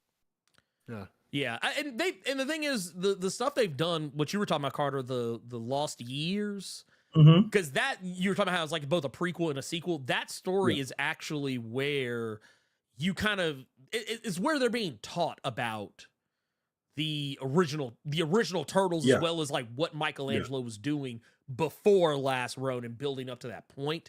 So they kind of got the blueprint as for what they should be doing and maybe what they could do differently. And they already have a pretty interesting dynamic as far as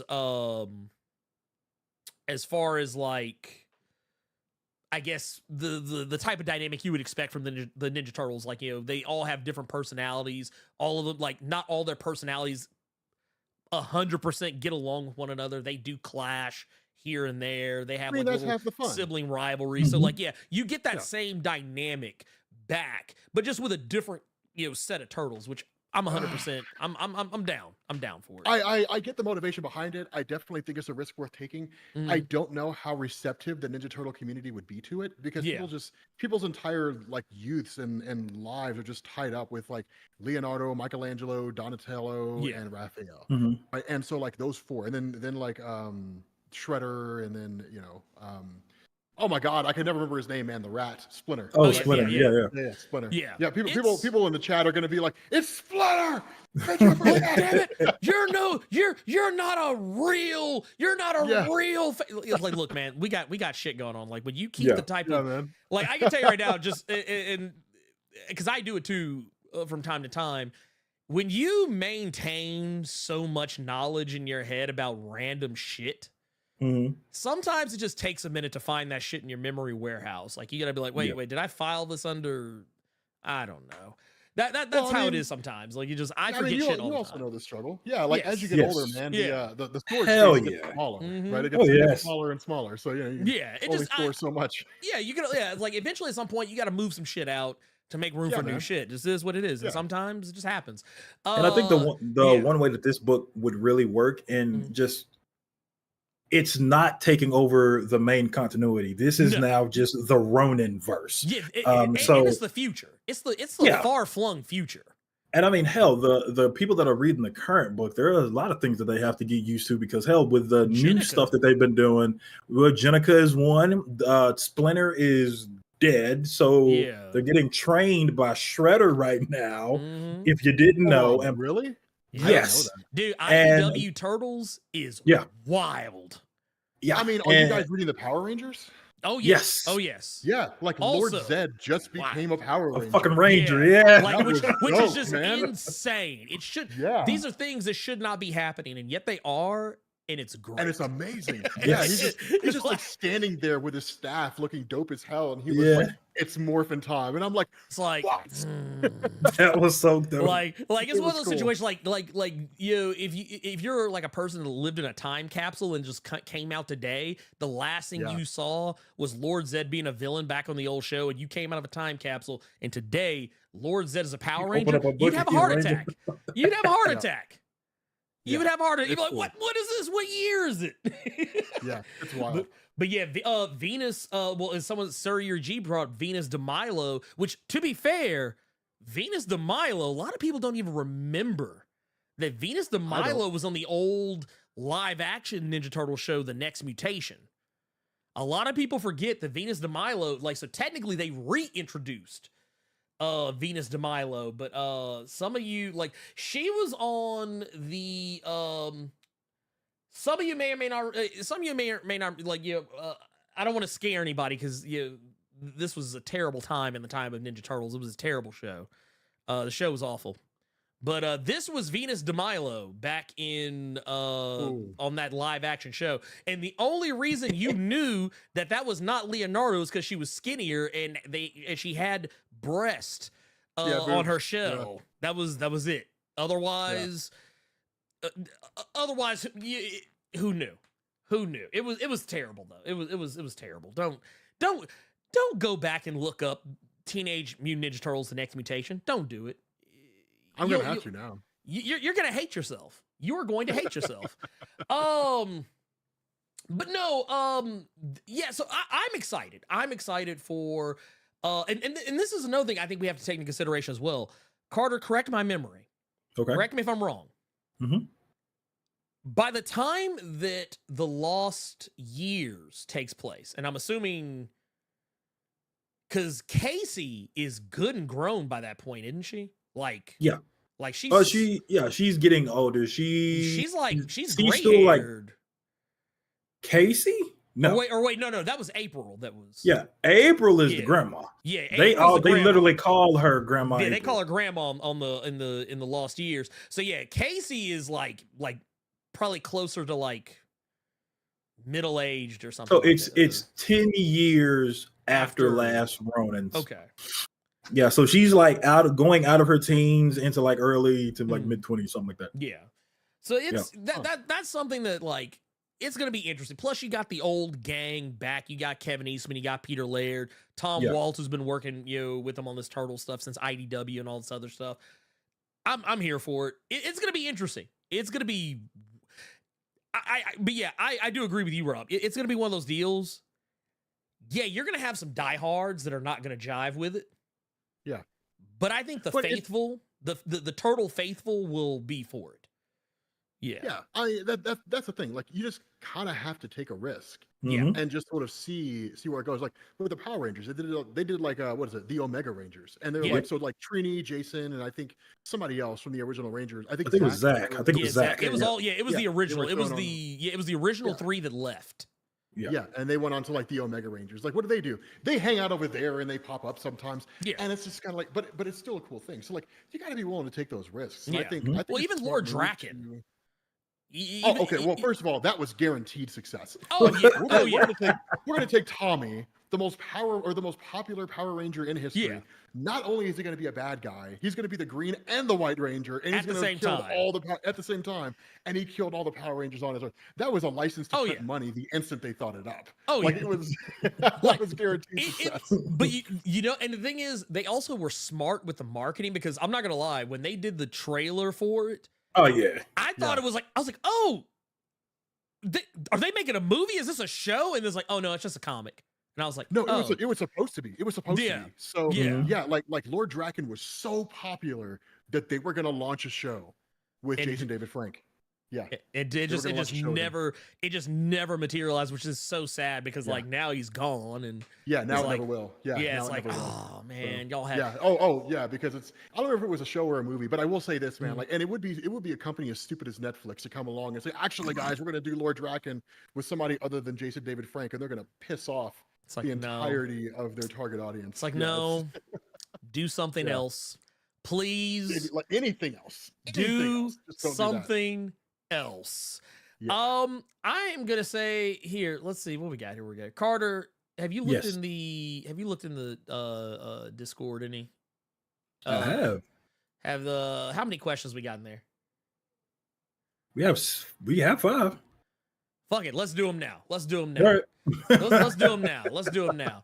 I will say real quick, just because I know we normally do recommendations. I will say real quick that as far as recommendations go read The Cull. There you go. The Cull. So you guys were recommending books to me last time, and I checked them out, and they were phenomenal. So I trust you all's recommendations. See, look at that. See, look at that. We look. Carter, I mean, I got into Power Rangers because of you guys. Like, I was reading Power Rangers before, and you guys were like, "You need to read Power Rangers." Now I have to read Turtles. But, Well, I will definitely say, your time will not be wasted reading any of the Last Ronin. Last Ronin is great. I need to read it. The Cull, well, that one's another story. The Cull is something a little different. It's only got one issue out. This one is by Kelly Thompson and Mattia de Eulis. Oh, Kelly Thompson? Yeah, I'll read anything Kelly Thompson writes. This is here, let me switch us around here. But yeah, this book is basically, I don't want to give away the game, but all I'll say is this. It's what I want from it's the type of story I would want from something like Stranger Things if they started with characters that were already like older. Gotcha. That is the most I want to say about it, because it's one of those books that honestly I kind of feel you should go in as cold as possible, but like just from the tone and the tenor of the story, I can tell that like this is very much inspired by stories like Stranger Things, but just not with kids, like kids. These are like virtually adults. They're like practically college age, I think. So that's me. Carter, do you have quick, real fast? I'll keep it on the Marvel side of things. It's going to be X-Force number 43. The main reason I'm even recommending this is because Benjamin Percy is finally going to pull that plot thread of Colossus being sleeper agent with Russia. It's finally happening now. Yeah. So other than that, it was a pretty solid issue, but I just like that all the focus was on the Colossus stuff, and things are finally starting to happen with that. But yeah, that'll be me this week. What you think about Kid Omega? I didn't realize they brought him with them. I completely forgot that they had brought him back. I thought he stayed back there with the Beast Nimrod and stuff like so. No, he came back. That part tripped me out, but honestly, I just more so ignored Kid Omega just because I was finally happy the Colossus shit was finally, after a year and change, it's finally happening. Been about. So, because I think it's cool that he can he has different forms. Kid Omega. Yeah, he has he just got a closet full of bodies. Yeah, no, he does 100% full of bodies. Let's see here. We have got here. I'm gonna pull this up, and we'll just bring this up for right now. We got some questions from Discord real quick. We'll run through these, and we'll run through 5 questions from the chat, and then we will get the heck out of Dodge. We got Urban Prince of Strong Style says, good evening, Ernie, Carter, Rob. Question: which 4X titles do you want the writers to focus on from here on out? Mine's easy, because you guys go ahead. I already got mine lined up. This is easy. I mean, of course I want you to keep your core X-Men title, duh. That's a no-brainer. I love Al Ewing, so X-Men Red, 400 more years of X-Men Red, I'll take it. And then I love Kieran Gillen, and Kieran Gillen I trust, so Immortal X-Men. I know eventually at some point that book has to end, but like at some point it has to go away, which I'm terribly sad about. But I will definitely say that is a book I would keep. And then X-Force. X-Force. I love X-Force. So those are mine are pretty boring. Yeah. What about you, Rob? What are your 4? My 4, X-Men Red, absolutely. X-Men Red, I think, has just been hands down a winner ever since like the original X-Men Red with like Cassandra Nova and all that. It's just been nonstop. God, man, that was such a good run. Oh, it was amazing. What was it? The Nation of Hate or whatever it was? Yeah, that was an amazing storyline. It just proved Jean Grey is a good leader. Yeah. And then definitely X-Men. Got to keep the core title. Mhm. And then I would say, and I wanted to go back to the original title, which I think they canceled. I don't think they're doing it anymore. But Marauders, Yeah, I wanted to see. yeah, I Marauders always enjoyed is, Marauders. yeah. Yeah. And then Wolverine. I love Wolverine's the Wolverine run by Yeah. Benjamin Percy. It's amazing. I love Jeff Bannister. I love all that stuff. It's a great run. If there's any one thing about Wolverine that makes it difficult to keep up with for me, is that because Benjamin Percy writes both Wolverine and X-Force, And X-Force, yeah. there have been moments where something happens in X-Force and I will misremember that it happened in Wolverine and vice versa. Like when all the Beast stuff was just recently going on with Wolverine, there were sometimes I was like, oh yeah, in X-Force, this was, I was like, nope, that was in Wolverine. Or when this stuff happened with Wolverine over here, it's like, oh wait, no, that was in X-Force, not in Wolverine. So yeah, Benjamin Percy's great. I love Benjamin Percy. Like honestly, if any writer was given a chance to have that 15-year run again, I wouldn't mind if Benjamin Percy stayed on Wolverine for 15 years. I would take it. Which, by the way, I wanted to ask you guys this. I want to know what your all's thought is on this. So I assume you guys are reading Weapons of Vengeance. Yes. Okay. So that kid Bram, my thought is he's possessed by Demon Bear. That was Did I not tell you that shit last week? Yeah. Did I not tell you that shit last week? I feel like it just feels like Demon Bear. It makes sense. Yeah. It makes sense. And honestly, outside of what was it, Deadly Neighborhood Spider-Man, Carter's we haven't ecstatic, seen. man. Oh yeah, I caught it. Carter's on one. Well, right. Well, I mean, the look of the manifestation of it and everything that's going on, it's kind of like, I'd be shocked if it wasn't. Yeah. But that I would be more surprised if it was not the Demon Bear. But we'll have to kind of play wait and see. But I hope that's the question. Is technically it takes place while Xavier is, well, at least the introduction of Bram took place while Xavier was still the leader of the X-Men. Right. But I don't think there's any reference to the New Mutants. So perhaps this guy was possessed by Demon Bear before, what was it, Danny Moonstar? Yeah. I think was originally possessed. So I think that would make sense. That would honestly make the most sense. Which is, I mean, how are you guys liking Weapons of Vengeance so far? So far, so good. It's one of those. Before I actually dove it, when I read the Alpha book, I wasn't expecting them to go dive back into the past, right then and there. So I was kind of thinking it was going to be all right here, right now. Yeah. And and of course, it's getting there, but it's just that was what threw me off at first. I was like, okay, we're going back to the beginning. We're going back to the early days when Wolverine and Ghost Rider didn't really know each other that well. Then we're going to go into it's labeled Fall of X, but it doesn't seemingly have anything to do with it. No. Because right now Wolverine, he's not even with Krakoa anymore. He's completely ditched the island. Yeah, so it's the closest we get is I think in in what is it, Ghost Rider 17, where Johnny Blaze is some of the mutants who were supposed to leave the planet stayed here, and now they're being killed by this Bram kid, and that's about as close as you get to Fall of X itself. That's it. But I'm enjoying Weapons of Vengeance myself just because it seems like Benjamin Percy went to the Rick Remender school of killing kids in comics, because this just reminds me of Uncanny X-Force. Bro, he don't care. Fuck them kids. That's what he said. Kidoma says, greetings to all in the Blerd Cave. My question is, how is it that Lord Zed has the power of a Power Ranger in the current comics? Rob, I will let you take the knee. Or take the If I remember correctly, the last time he was there, he left a morpher.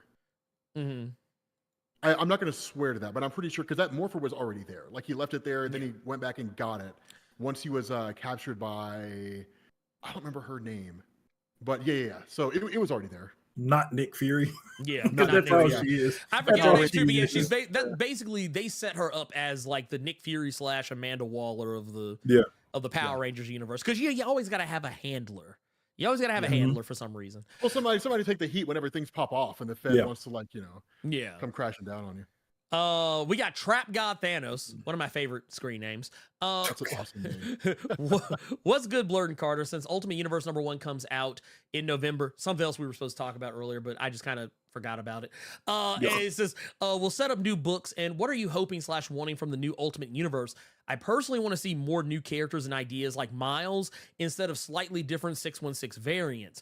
Also, y'all mofos better stop playing with me and get those likes up. See, all I want from this new Ultimate Universe is not to have art done by that fiendish Brian Hitch. Yeah, you don't like Brian Hitch's art? I love Brian Hitch's art. Man, that man has some fucked up hairlines. Just there's a reason we have an award here called the Golden Hitch. Okay? Yeah, that man. When it comes to art. Woo. Brian Hitch has hairlines. Rob Liefeld has feet. Everybody's got their Philly seal. And I will be the first one to admit I have eyes. So I just but my thing is eyes. So you ever want to? Carter said that fiendish Brian Hitch. Oh yeah. Well, it's one of those deals where it wouldn't. I think the reason why is because like I remember when I was looking at one of the promo pictures that he did. I think it was for Contest of Chaos. Mm-hmm. He fucked up Xavier's Cerebro. Like to the point where like Let me see this. It was so like Cerebro had a fucked up hairline. Like it was like the X was off. It looked all like weird and wonky. And like Captain Marvel had her hairline started at the back of her skull, and it was weird. But that said, yeah. I don't know how to feel about Ultimate Universe because I'm not gonna lie to you, I never really liked much about the Ultimate Universe other than Miles Morales and the Maker.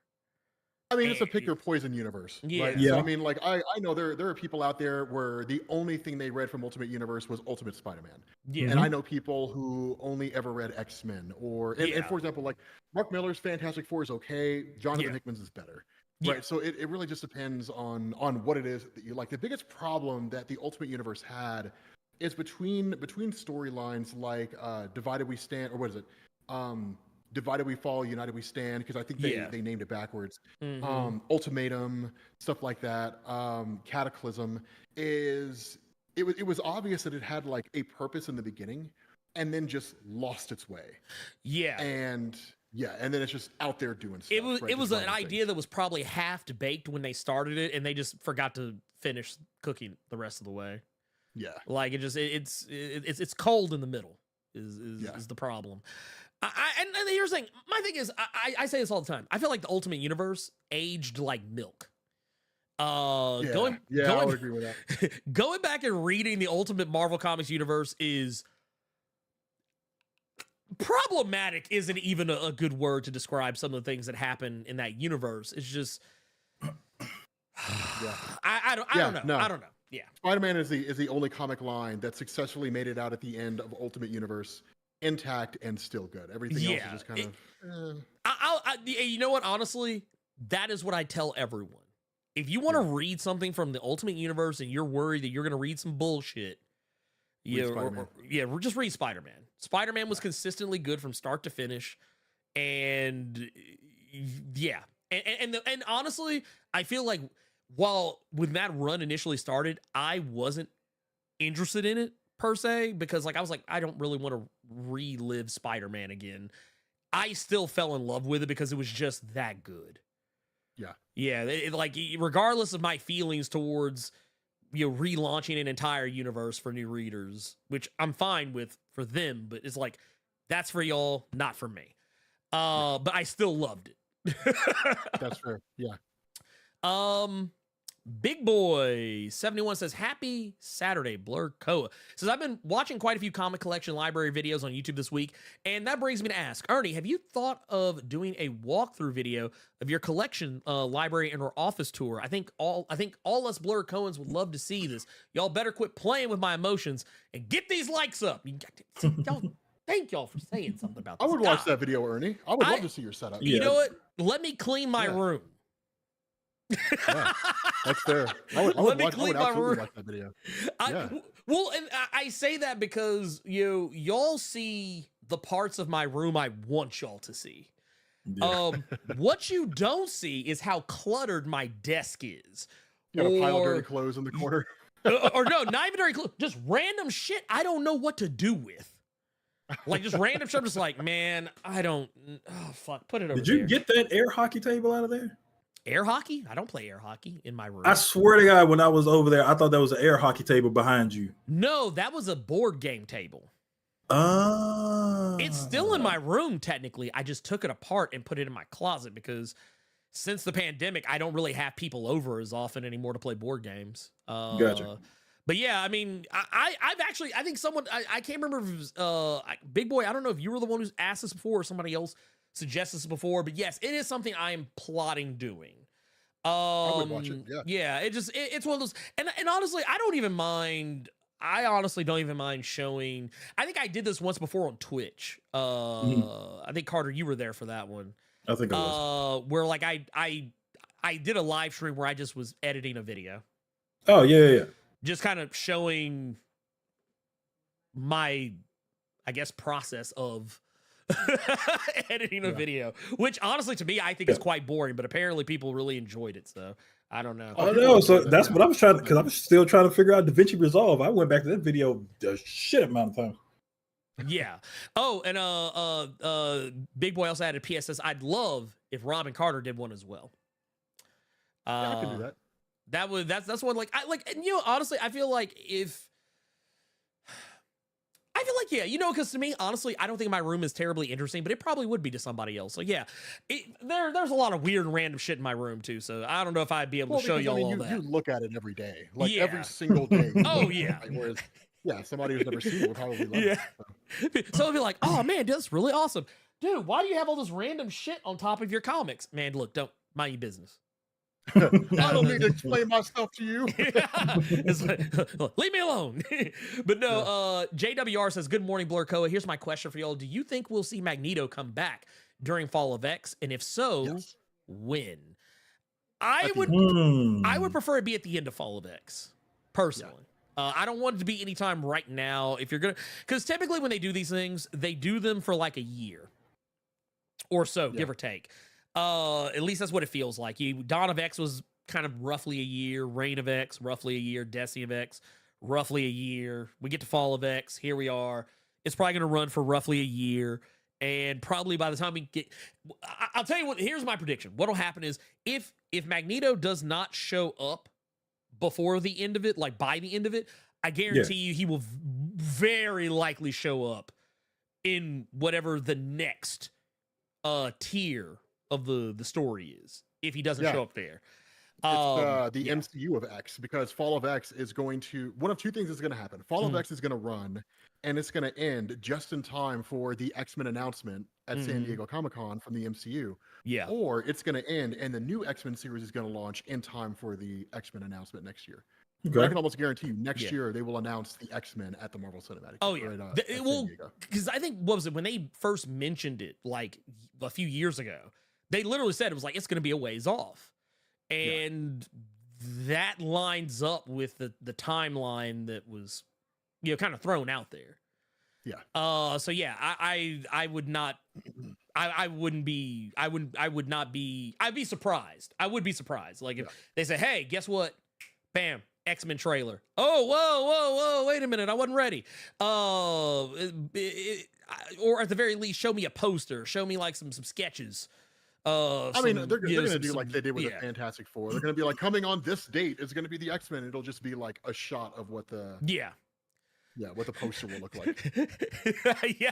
that I can most certainly see happening. Yeah. Let's see here. I'm gonna go back just a little bit because I want to make sure I haven't missed anything. You know what? Let's see. I'm gonna look through. I want to see if we got any questions in here. We got one from YTube Noob.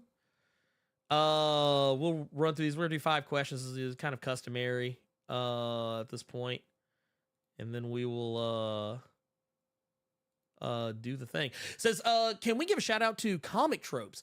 He has great content, breaks down comics and the industry at large, even did a video on Jim Shooter's history of Marvel. Yes. So for me,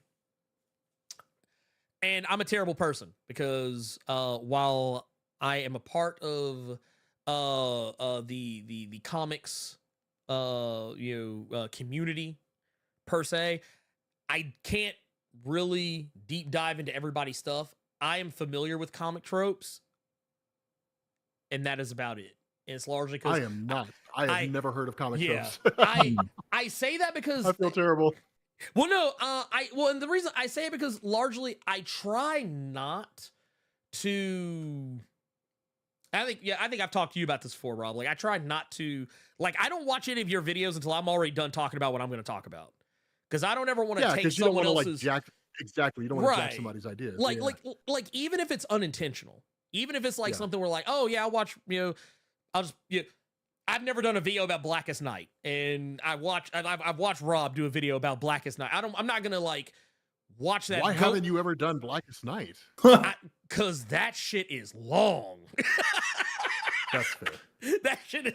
I might do it one day. I feel like once I figure out my whole process situation, and whatnot, I probably will. But yeah, that's one of those I wouldn't say, hey, I want to do a video about Blackest Night. I'm gonna go watch Rob's video about Blackest Night, and I'm just gonna parrot everything he just said.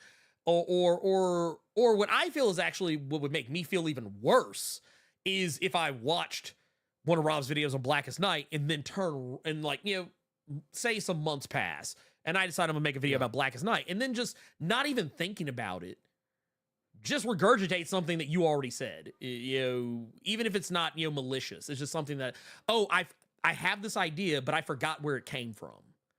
And that's fine. I just assume it's my own idea. Yeah, that's bound to happen. It's not Oh yeah. It's just one.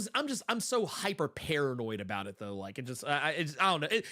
Honestly, I'm probably the only person who cares if that happens. I'm probably the only person who cares if I accidentally crib someone else's idea. No, I mean, look, here's the thing. If this was the comic book YouTube scene 10 years ago, or 11 years ago, when myself and Comic Storian were just starting and that kind of thing. I mean, sure, okay, obviously we made that video, and obviously it's one that you saw and then ran off with. But I mean, don't let other people's content influence the content that you make, right? Yeah. We're getting ready to launch a whole new type of video series that'll probably be on a second channel, but it's gonna blow away everything we've ever done on Comics Explained, right? It's gonna be a total paradigm shift. I'm sure someone on YouTube has made a video like that at some point, right? So, so honestly, it doesn't really matter to me, right? It's just kind of this would be cool, and let's do this, because in 2023, it is not going to be possible for you to make a video that somebody hasn't made before. Yeah, right? Novelty is a scarce thing on YouTube, right? It's that is fair. Yeah. That is actually fair. And I mean, don't rip it off. But I mean, well, and that's kind of my thing too. I don't want to ever it's the whole copy and paste. I don't want to copy and paste with somebody. Yeah, because if you want to do, go watch that video. But if someone makes a video about something I think is interesting, I would like to give my own spin on it. And maybe I think that would be a better way to go about it. Because and that's something I always tell people. Because it's why I feel people who follow you but also follow me. It's reasons why it's well, why don't you just follow just one or the other? It's well, because you may have an insight on something that I don't. We don't see it the same way. Right. Your perception of something might be different than how I perceive it, and vice versa. So yeah, you're getting different perspectives. And so that it's like I said, it's one of those things. I guarantee you, I'm the only person who cares if I if I do it, even if it's by accident.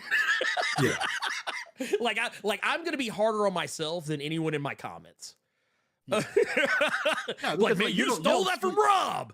I'm that's dumb, right? I mean, you don't see things the same way I do. Yeah. Right. You're not gonna talk about things the same way I do. So no. It's I don't really buy into that. I mean, that's something that Benny and I figured out a long time ago. Because I mean, we started our channels literally within 3 months of each other, right? Myself and Comic Storian. So we were basically the exact same time. And that's one of the things that we kind of had to contend with in the beginning. When the button came out, right? It was if we both cover the button, we're both the biggest comic book YouTube channels. If we both cover it, we're going to end up torpedoing the other's video potentially. So you cover this first, you cover the button first. And then when this story comes out, I'll cover that story first. And you just kind of work together because you literally maximize your minimums. Otherwise, you just end up, it can create problems. Well, but and that was years ago. So, and and I feel like nowadays a rising tide kind of lifts all ships. So it's kind of if you're talking about it, it does. If you do it, Benny does it, somebody else does it. It's just gonna come. Okay, well, this is just becoming a thing that maybe everybody. I've tracked that more than a few times. like even now, and it's still kind of interesting to me, even now there are people who just cover like a whole bunch of Spider-Man stuff because they're still kind of like, and honestly that can be a downside. That's one of the things that I would caution people about. And I learned this very early on. It's why when Spider-Man Into the Spider-Verse, or was it Beyond Spider-Verse? No. Across the Spider-Verse? Spider-Man, yeah, Across the Spider-Verse. It's when that came out, or it's why when that came out, I was like, so what do I have related to Spider-Man? And I was like, I've already covered so much Spider-Man. I'll update tags and stuff like that, but jumping onto trends is an important part of succeeding on YouTube.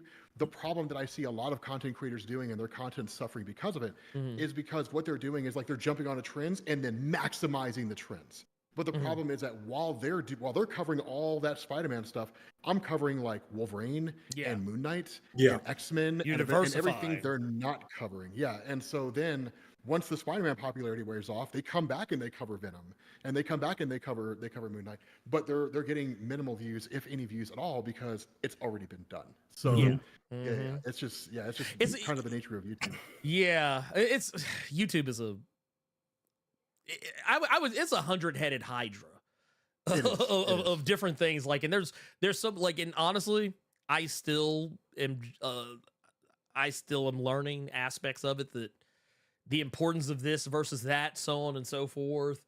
And yeah, I just say you kind of just have to be a student of the game and just constantly update your knowledge on what's going on and checking to see like and checking your shit, checking your analytics, so on and so forth. And I will say, but yeah, go check out Comic Tropes. And I will say that I will actually put a link in here for y'all to go check out.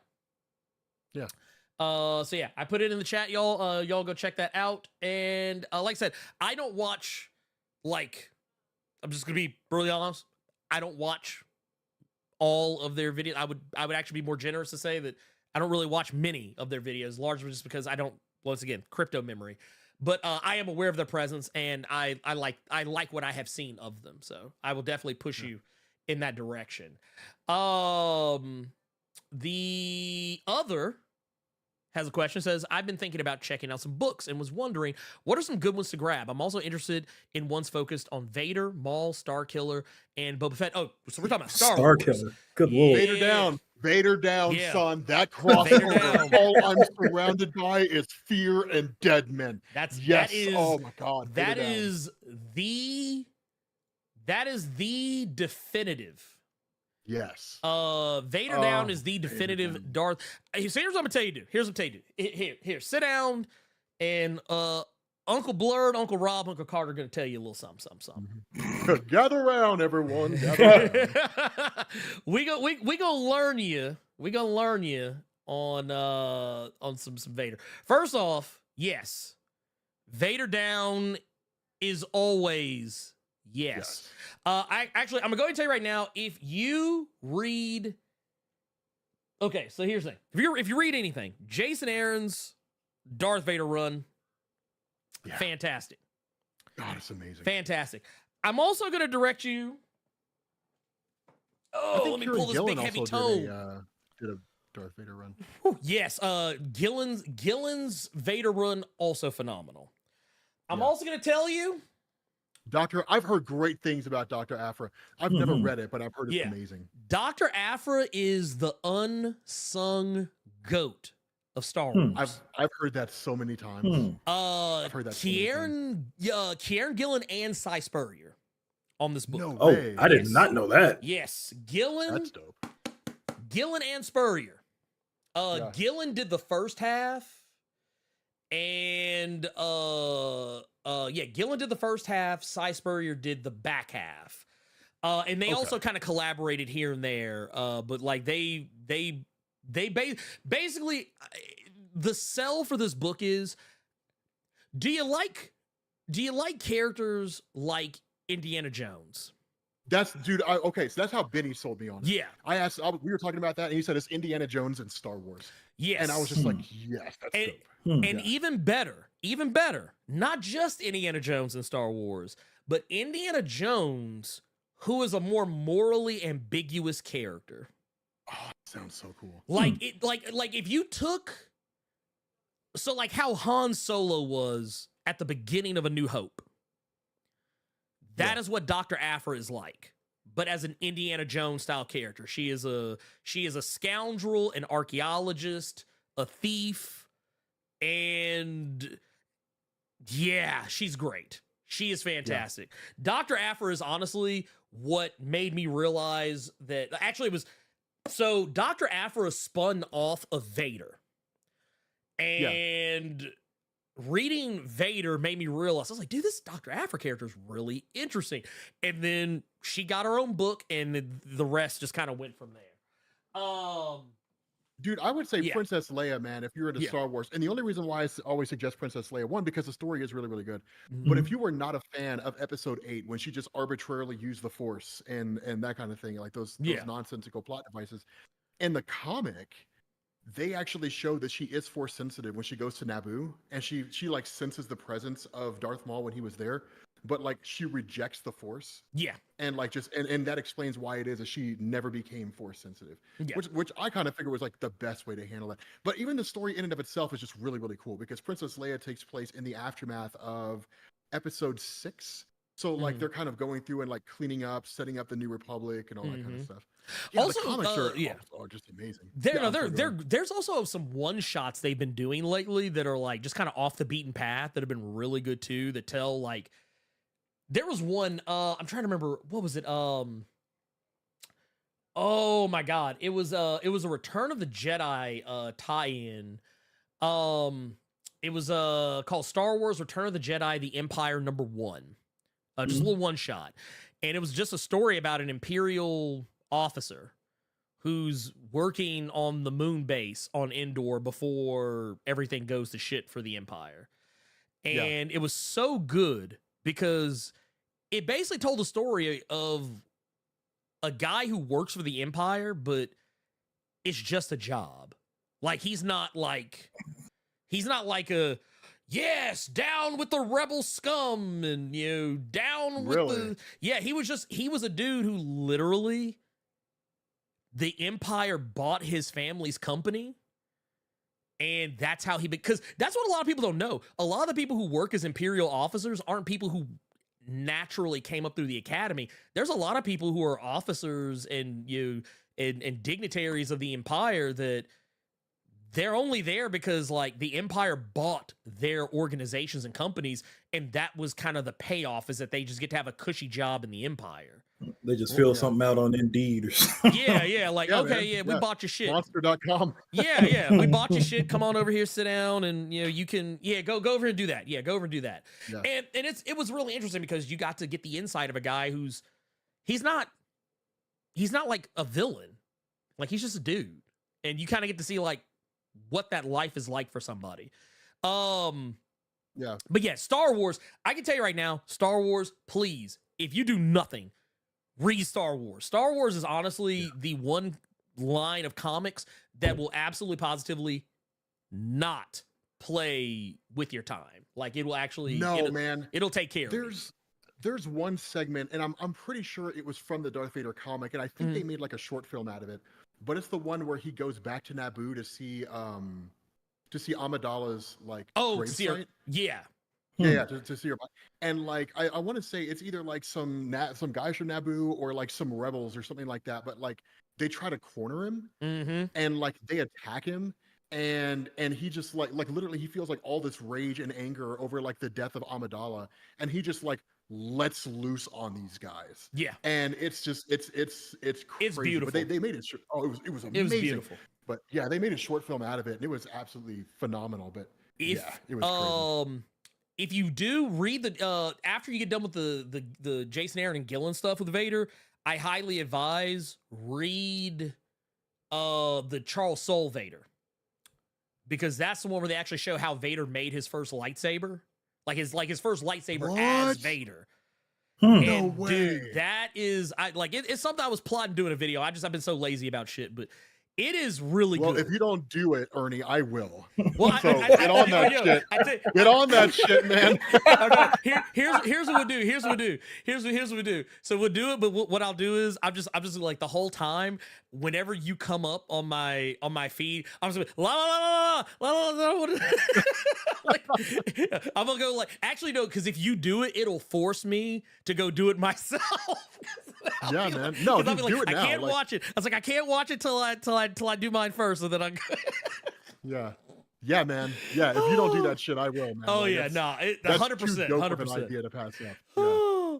But no, all I will say is if you Charles Soule, Vader is magnifique. We got 3. Actually, we got some more. We got some super chats. I'm gonna try and read these like real quick because I didn't mean to be here this long, but it's okay. Dedrick Morton with the $10 says Jason David Frank turned it down because for him to do that, they wanted the White Dragon moves, and he said no.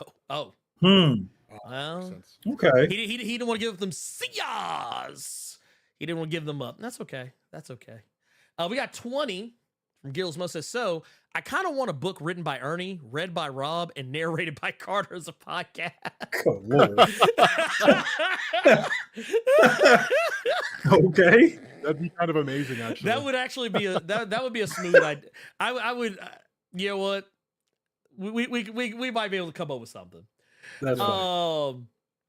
Here, I got another one here. Tubes one says, which writers are you trading from Marvel to DC and vice versa? If you're talking about like the ones that like honestly, man, I'd like to see Kelly Thompson do something over on DC. Has she ever written anything for DC? I don't remember. Kelly Thompson, I think she did. Maybe she did Batgirl. I don't remember, but if she hasn't, I would read a Kelly Thompson Batgirl. Yeah, I would. I want to say she has because I feel like if she was going to write something at DC, it would be Batgirl. Yeah, But honestly, as good as she is at just writing, just such like her characterizations are always really strong. I like that. Mhm. Honestly, I know we got Tom King coming out with Wonder Woman, but man, I would love a Kelly Thompson Wonder Woman. I would love to see what she could do with that character. Oh wow, she's doing Birds of Prey for DC. Oh, is she doing Birds of Prey? Oh, Mhm. she is. Oh, Okay, shit, I'm baby. totally down with that. Okay, well then, yeah, Okay. fuck it. Let's go. Cut the check.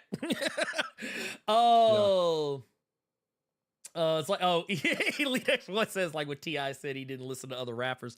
I mean, yeah, it's one of those things, man. I just don't like taking other people's shit. I'm always just really crazy about that. But no, other than that, I mean, honestly, we already got Jason Aaron going to DC. But I would also say, and we got Cy Spurrier actually trading over from Marvel to do Flash. Here coming up. I would take Joshua Williamson. I would have Joshua Williamson write a Spider-Man comic. Ooh. I would read the hell out of a Joshua Williamson Spider-Man comic. Honestly, I'm gonna tell you what, I would love to see Joshua Williamson not just on man, not even just on Spider-Man. Man, because I know he would do a fantastic Spider-Man. I think he gets Spider-Man. I think he would get it. Man, I would love to see Joshua Williamson do I would love to see him do something like X-Men or Captain America related too, just to see what he could do with that. Captain America would be good. Like just with how good his Superman is. Yeah. See, Rob gets me. Rob gets me. He knows what time it is. Yeah. He knows what time it is. Let's see here. I've got another one here. I'm trying to make sure I don't miss any of the previous ones. Melman says, what's your favorite Superman story and why is it Secret Identity? That's no one's favorite story. It is everyone's favorite story is Secret Identity, I feel like. Honestly, I'm not gonna lie to you. Man, see, now I have to not say Secret Identity.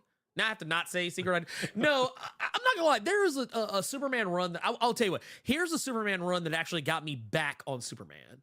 Because I used to be kind of down on Superman for a while, as I've said on multiple occasions. It was actually Peter Tomasi's Superman, like where he was, yes, perfect choice. Yeah, when he was introducing. I mean, technically we had already been introduced to Jonathan Kent, but I mean, like when we were actually spending time with Jonathan Kent, learning about his powers. I really like seeing Superman as a dad. Like just hey, let me teach you how to do this. Let me teach you how to do that. Hey, you want to do your own thing? Here, come on. come fly with me for a little bit, and I'll show you how I do this. I don't know. It was something about that. It was real wholesome. It was real wholesome. It was what I felt Superman should always, not to say he hasn't been that way, but like, I think because around that time we were getting a lot of the Injustice Superman, a lot of the murder hobo Superman. I was like, man, I just murder hobo Superman. Yeah, I was just like, man, strange visitor Superman. Right. Can we go back to when Superman, like, it's the same thing. I don't, this is not a spoiler for Immortal Thor, but it's something I read at the back of Al Ewing's Immortal Thor #1, where he was writing his letter to the fans, his statement of intent on what he's planning to do. And one of the things he said, he's like, I miss when Thor used to smile all the time. And I was like, you know what? That's fair, man. I was that motherfucker's been grimacing for like 15 years. Right. Yeah. I was like, dude, can we get happy Superman? Can we get true? Can we like it's kind of like when I was watching the Justice League movie for the first time, and it's like, man, after Man of Steel, Superman, say what you will about that Justice League movie, but I'm not gonna lie, if there was one scene in that movie that I thought was actually like worth all its weight in gold, was the part where like Superman shows me, he's like, you know what, I'm all like, I think it was something to the tone of, I'm all about truth, and I'm a real big fan of justice. Big fan of justice. So yeah, I was like, dude, you know what, this movie sucks, but you know what, fuck it, this part right here, yeah, like that was. It almost made it worth it. Yeah, it's a movie you hate, but the scene you love. Yeah, it's like, it's the best scene in the worst fucking movie. It's dude, I was like, finally, somebody gets Superman in the DCEU. Jesus. Yeah. But yeah, that was it. I mean, I would say that in Rebirth, Tomasi and Jurgens were like the 1-2 punch. Yeah. Like they had just been the 1-2 punch. Like, I mean, Superman hadn't been that good. No. In like decades in DC. But I mean, if I had to pick a Superman story, I would say Max Landis' American Alien. That was a great story. Oh, you know what? Okay, I respect that, because that was a good ass story. Shit. It was a fun story, because everybody always says like, well, All-Star Superman, of course, and it's like, I mean, come on, All-Star is the go-to. That's the go-to, and that's too easy, right? Like American Alien is a really, really good one. Yeah, I like that one. I like that one. Carter, what you got? Yeah. See, I'm going to be a little bit weird because people already have an opinion about me when it comes to Superman because of a certain brand of Hanes red tights I don't like. Superman Secret Origins by Jeff Johns. You're a sick man is what you are. But no, it's actually going to be the Greg Pak Action Comics from New 52. Okay.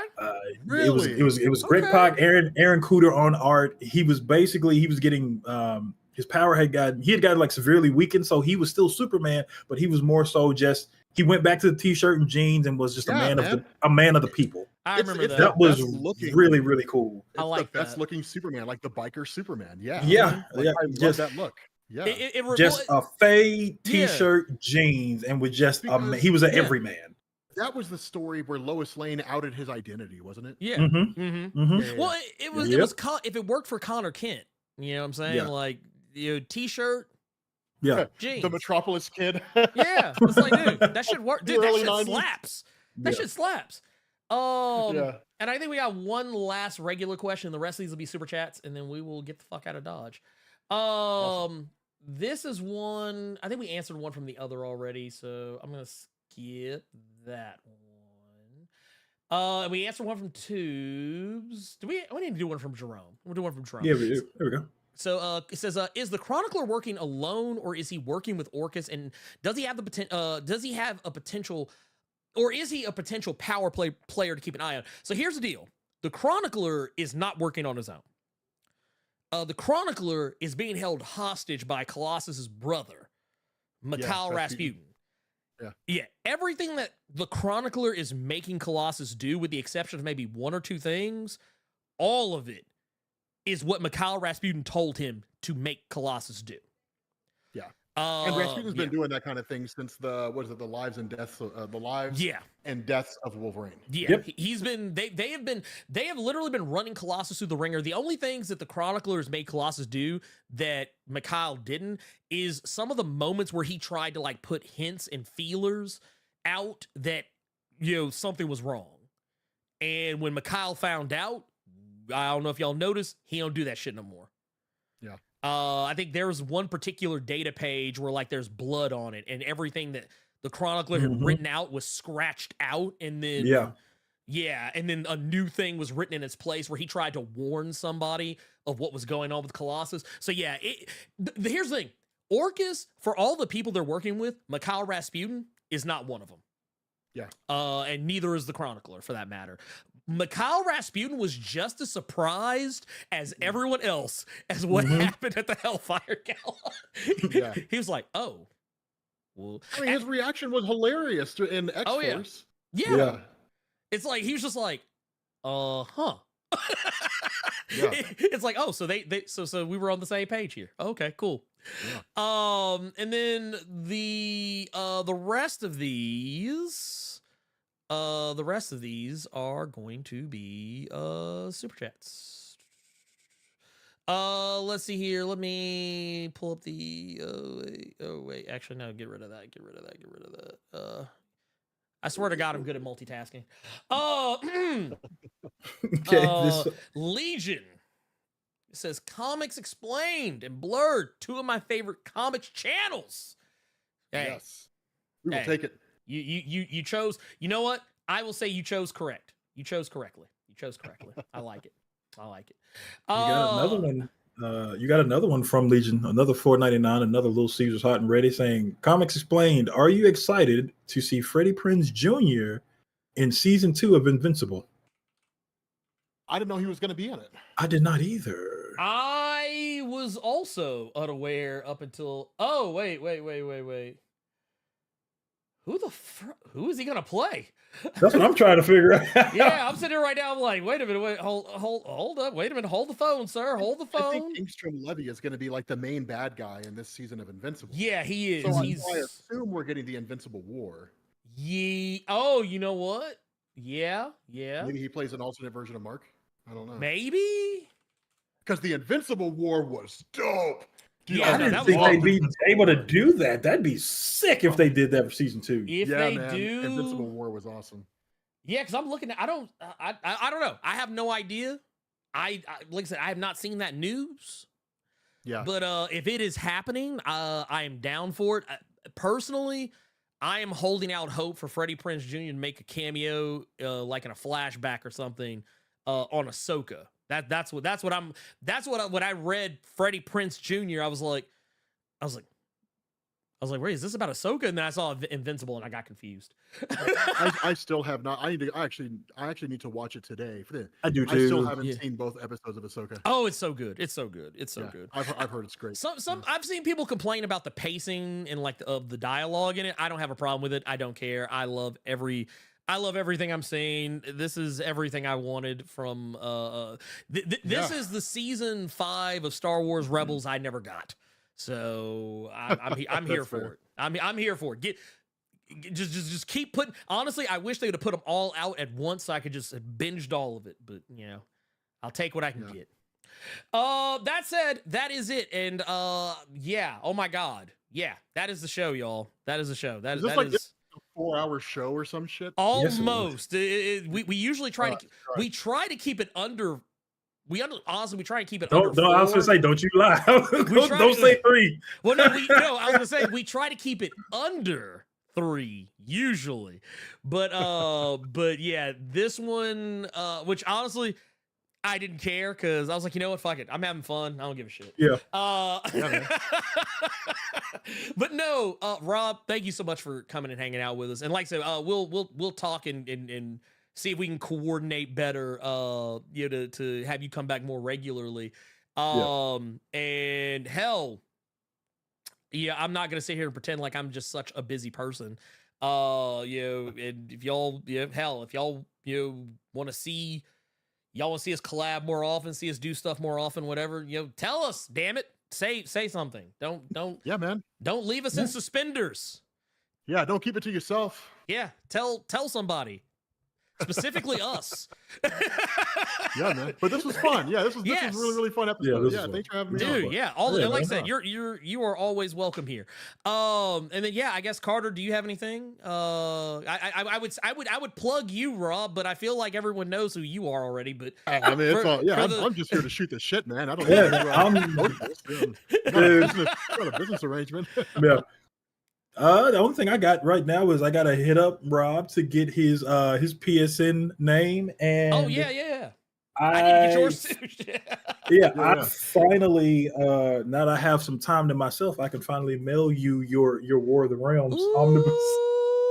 Nice. Yeah, that's the cover I wanted to. Yeah, I can finally mail you your stuff. But other than that, I'm good. I'm gonna try not to go to that comic shop today. Oh yeah, well yeah, that's fair.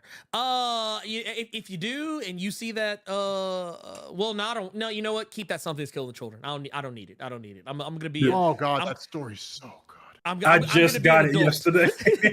he found like I already have the like I already got this one, but he found this with a different cover, and I'm a cover whore, so. No way.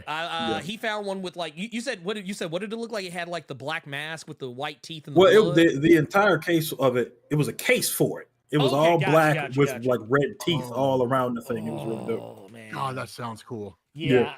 Something's Killing the Children is amazing, dude. That book is so fucking good. Oh God, love it. But that said, y'all, if you enjoyed this, for one, if you.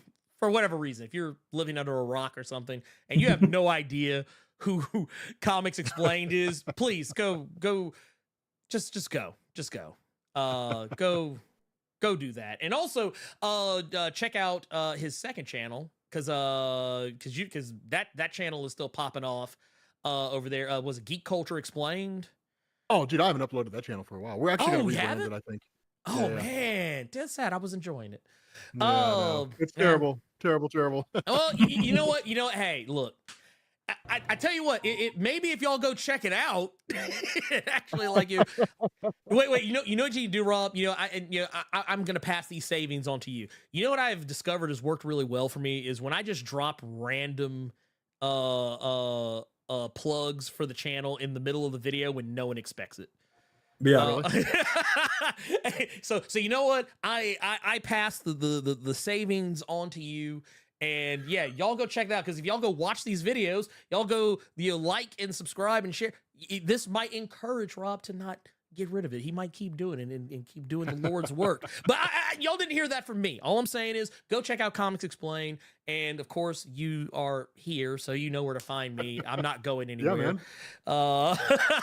So that is it. So I will say for thank you everyone for the lurks, the chats, the super chats, patrons, channel members, Blerd Club, Earth's Mightiest patrons, all of you, all my Blerd Cohens, for Carter Presents. For Rob of Comics Explained, I am the Blerd Without Fear.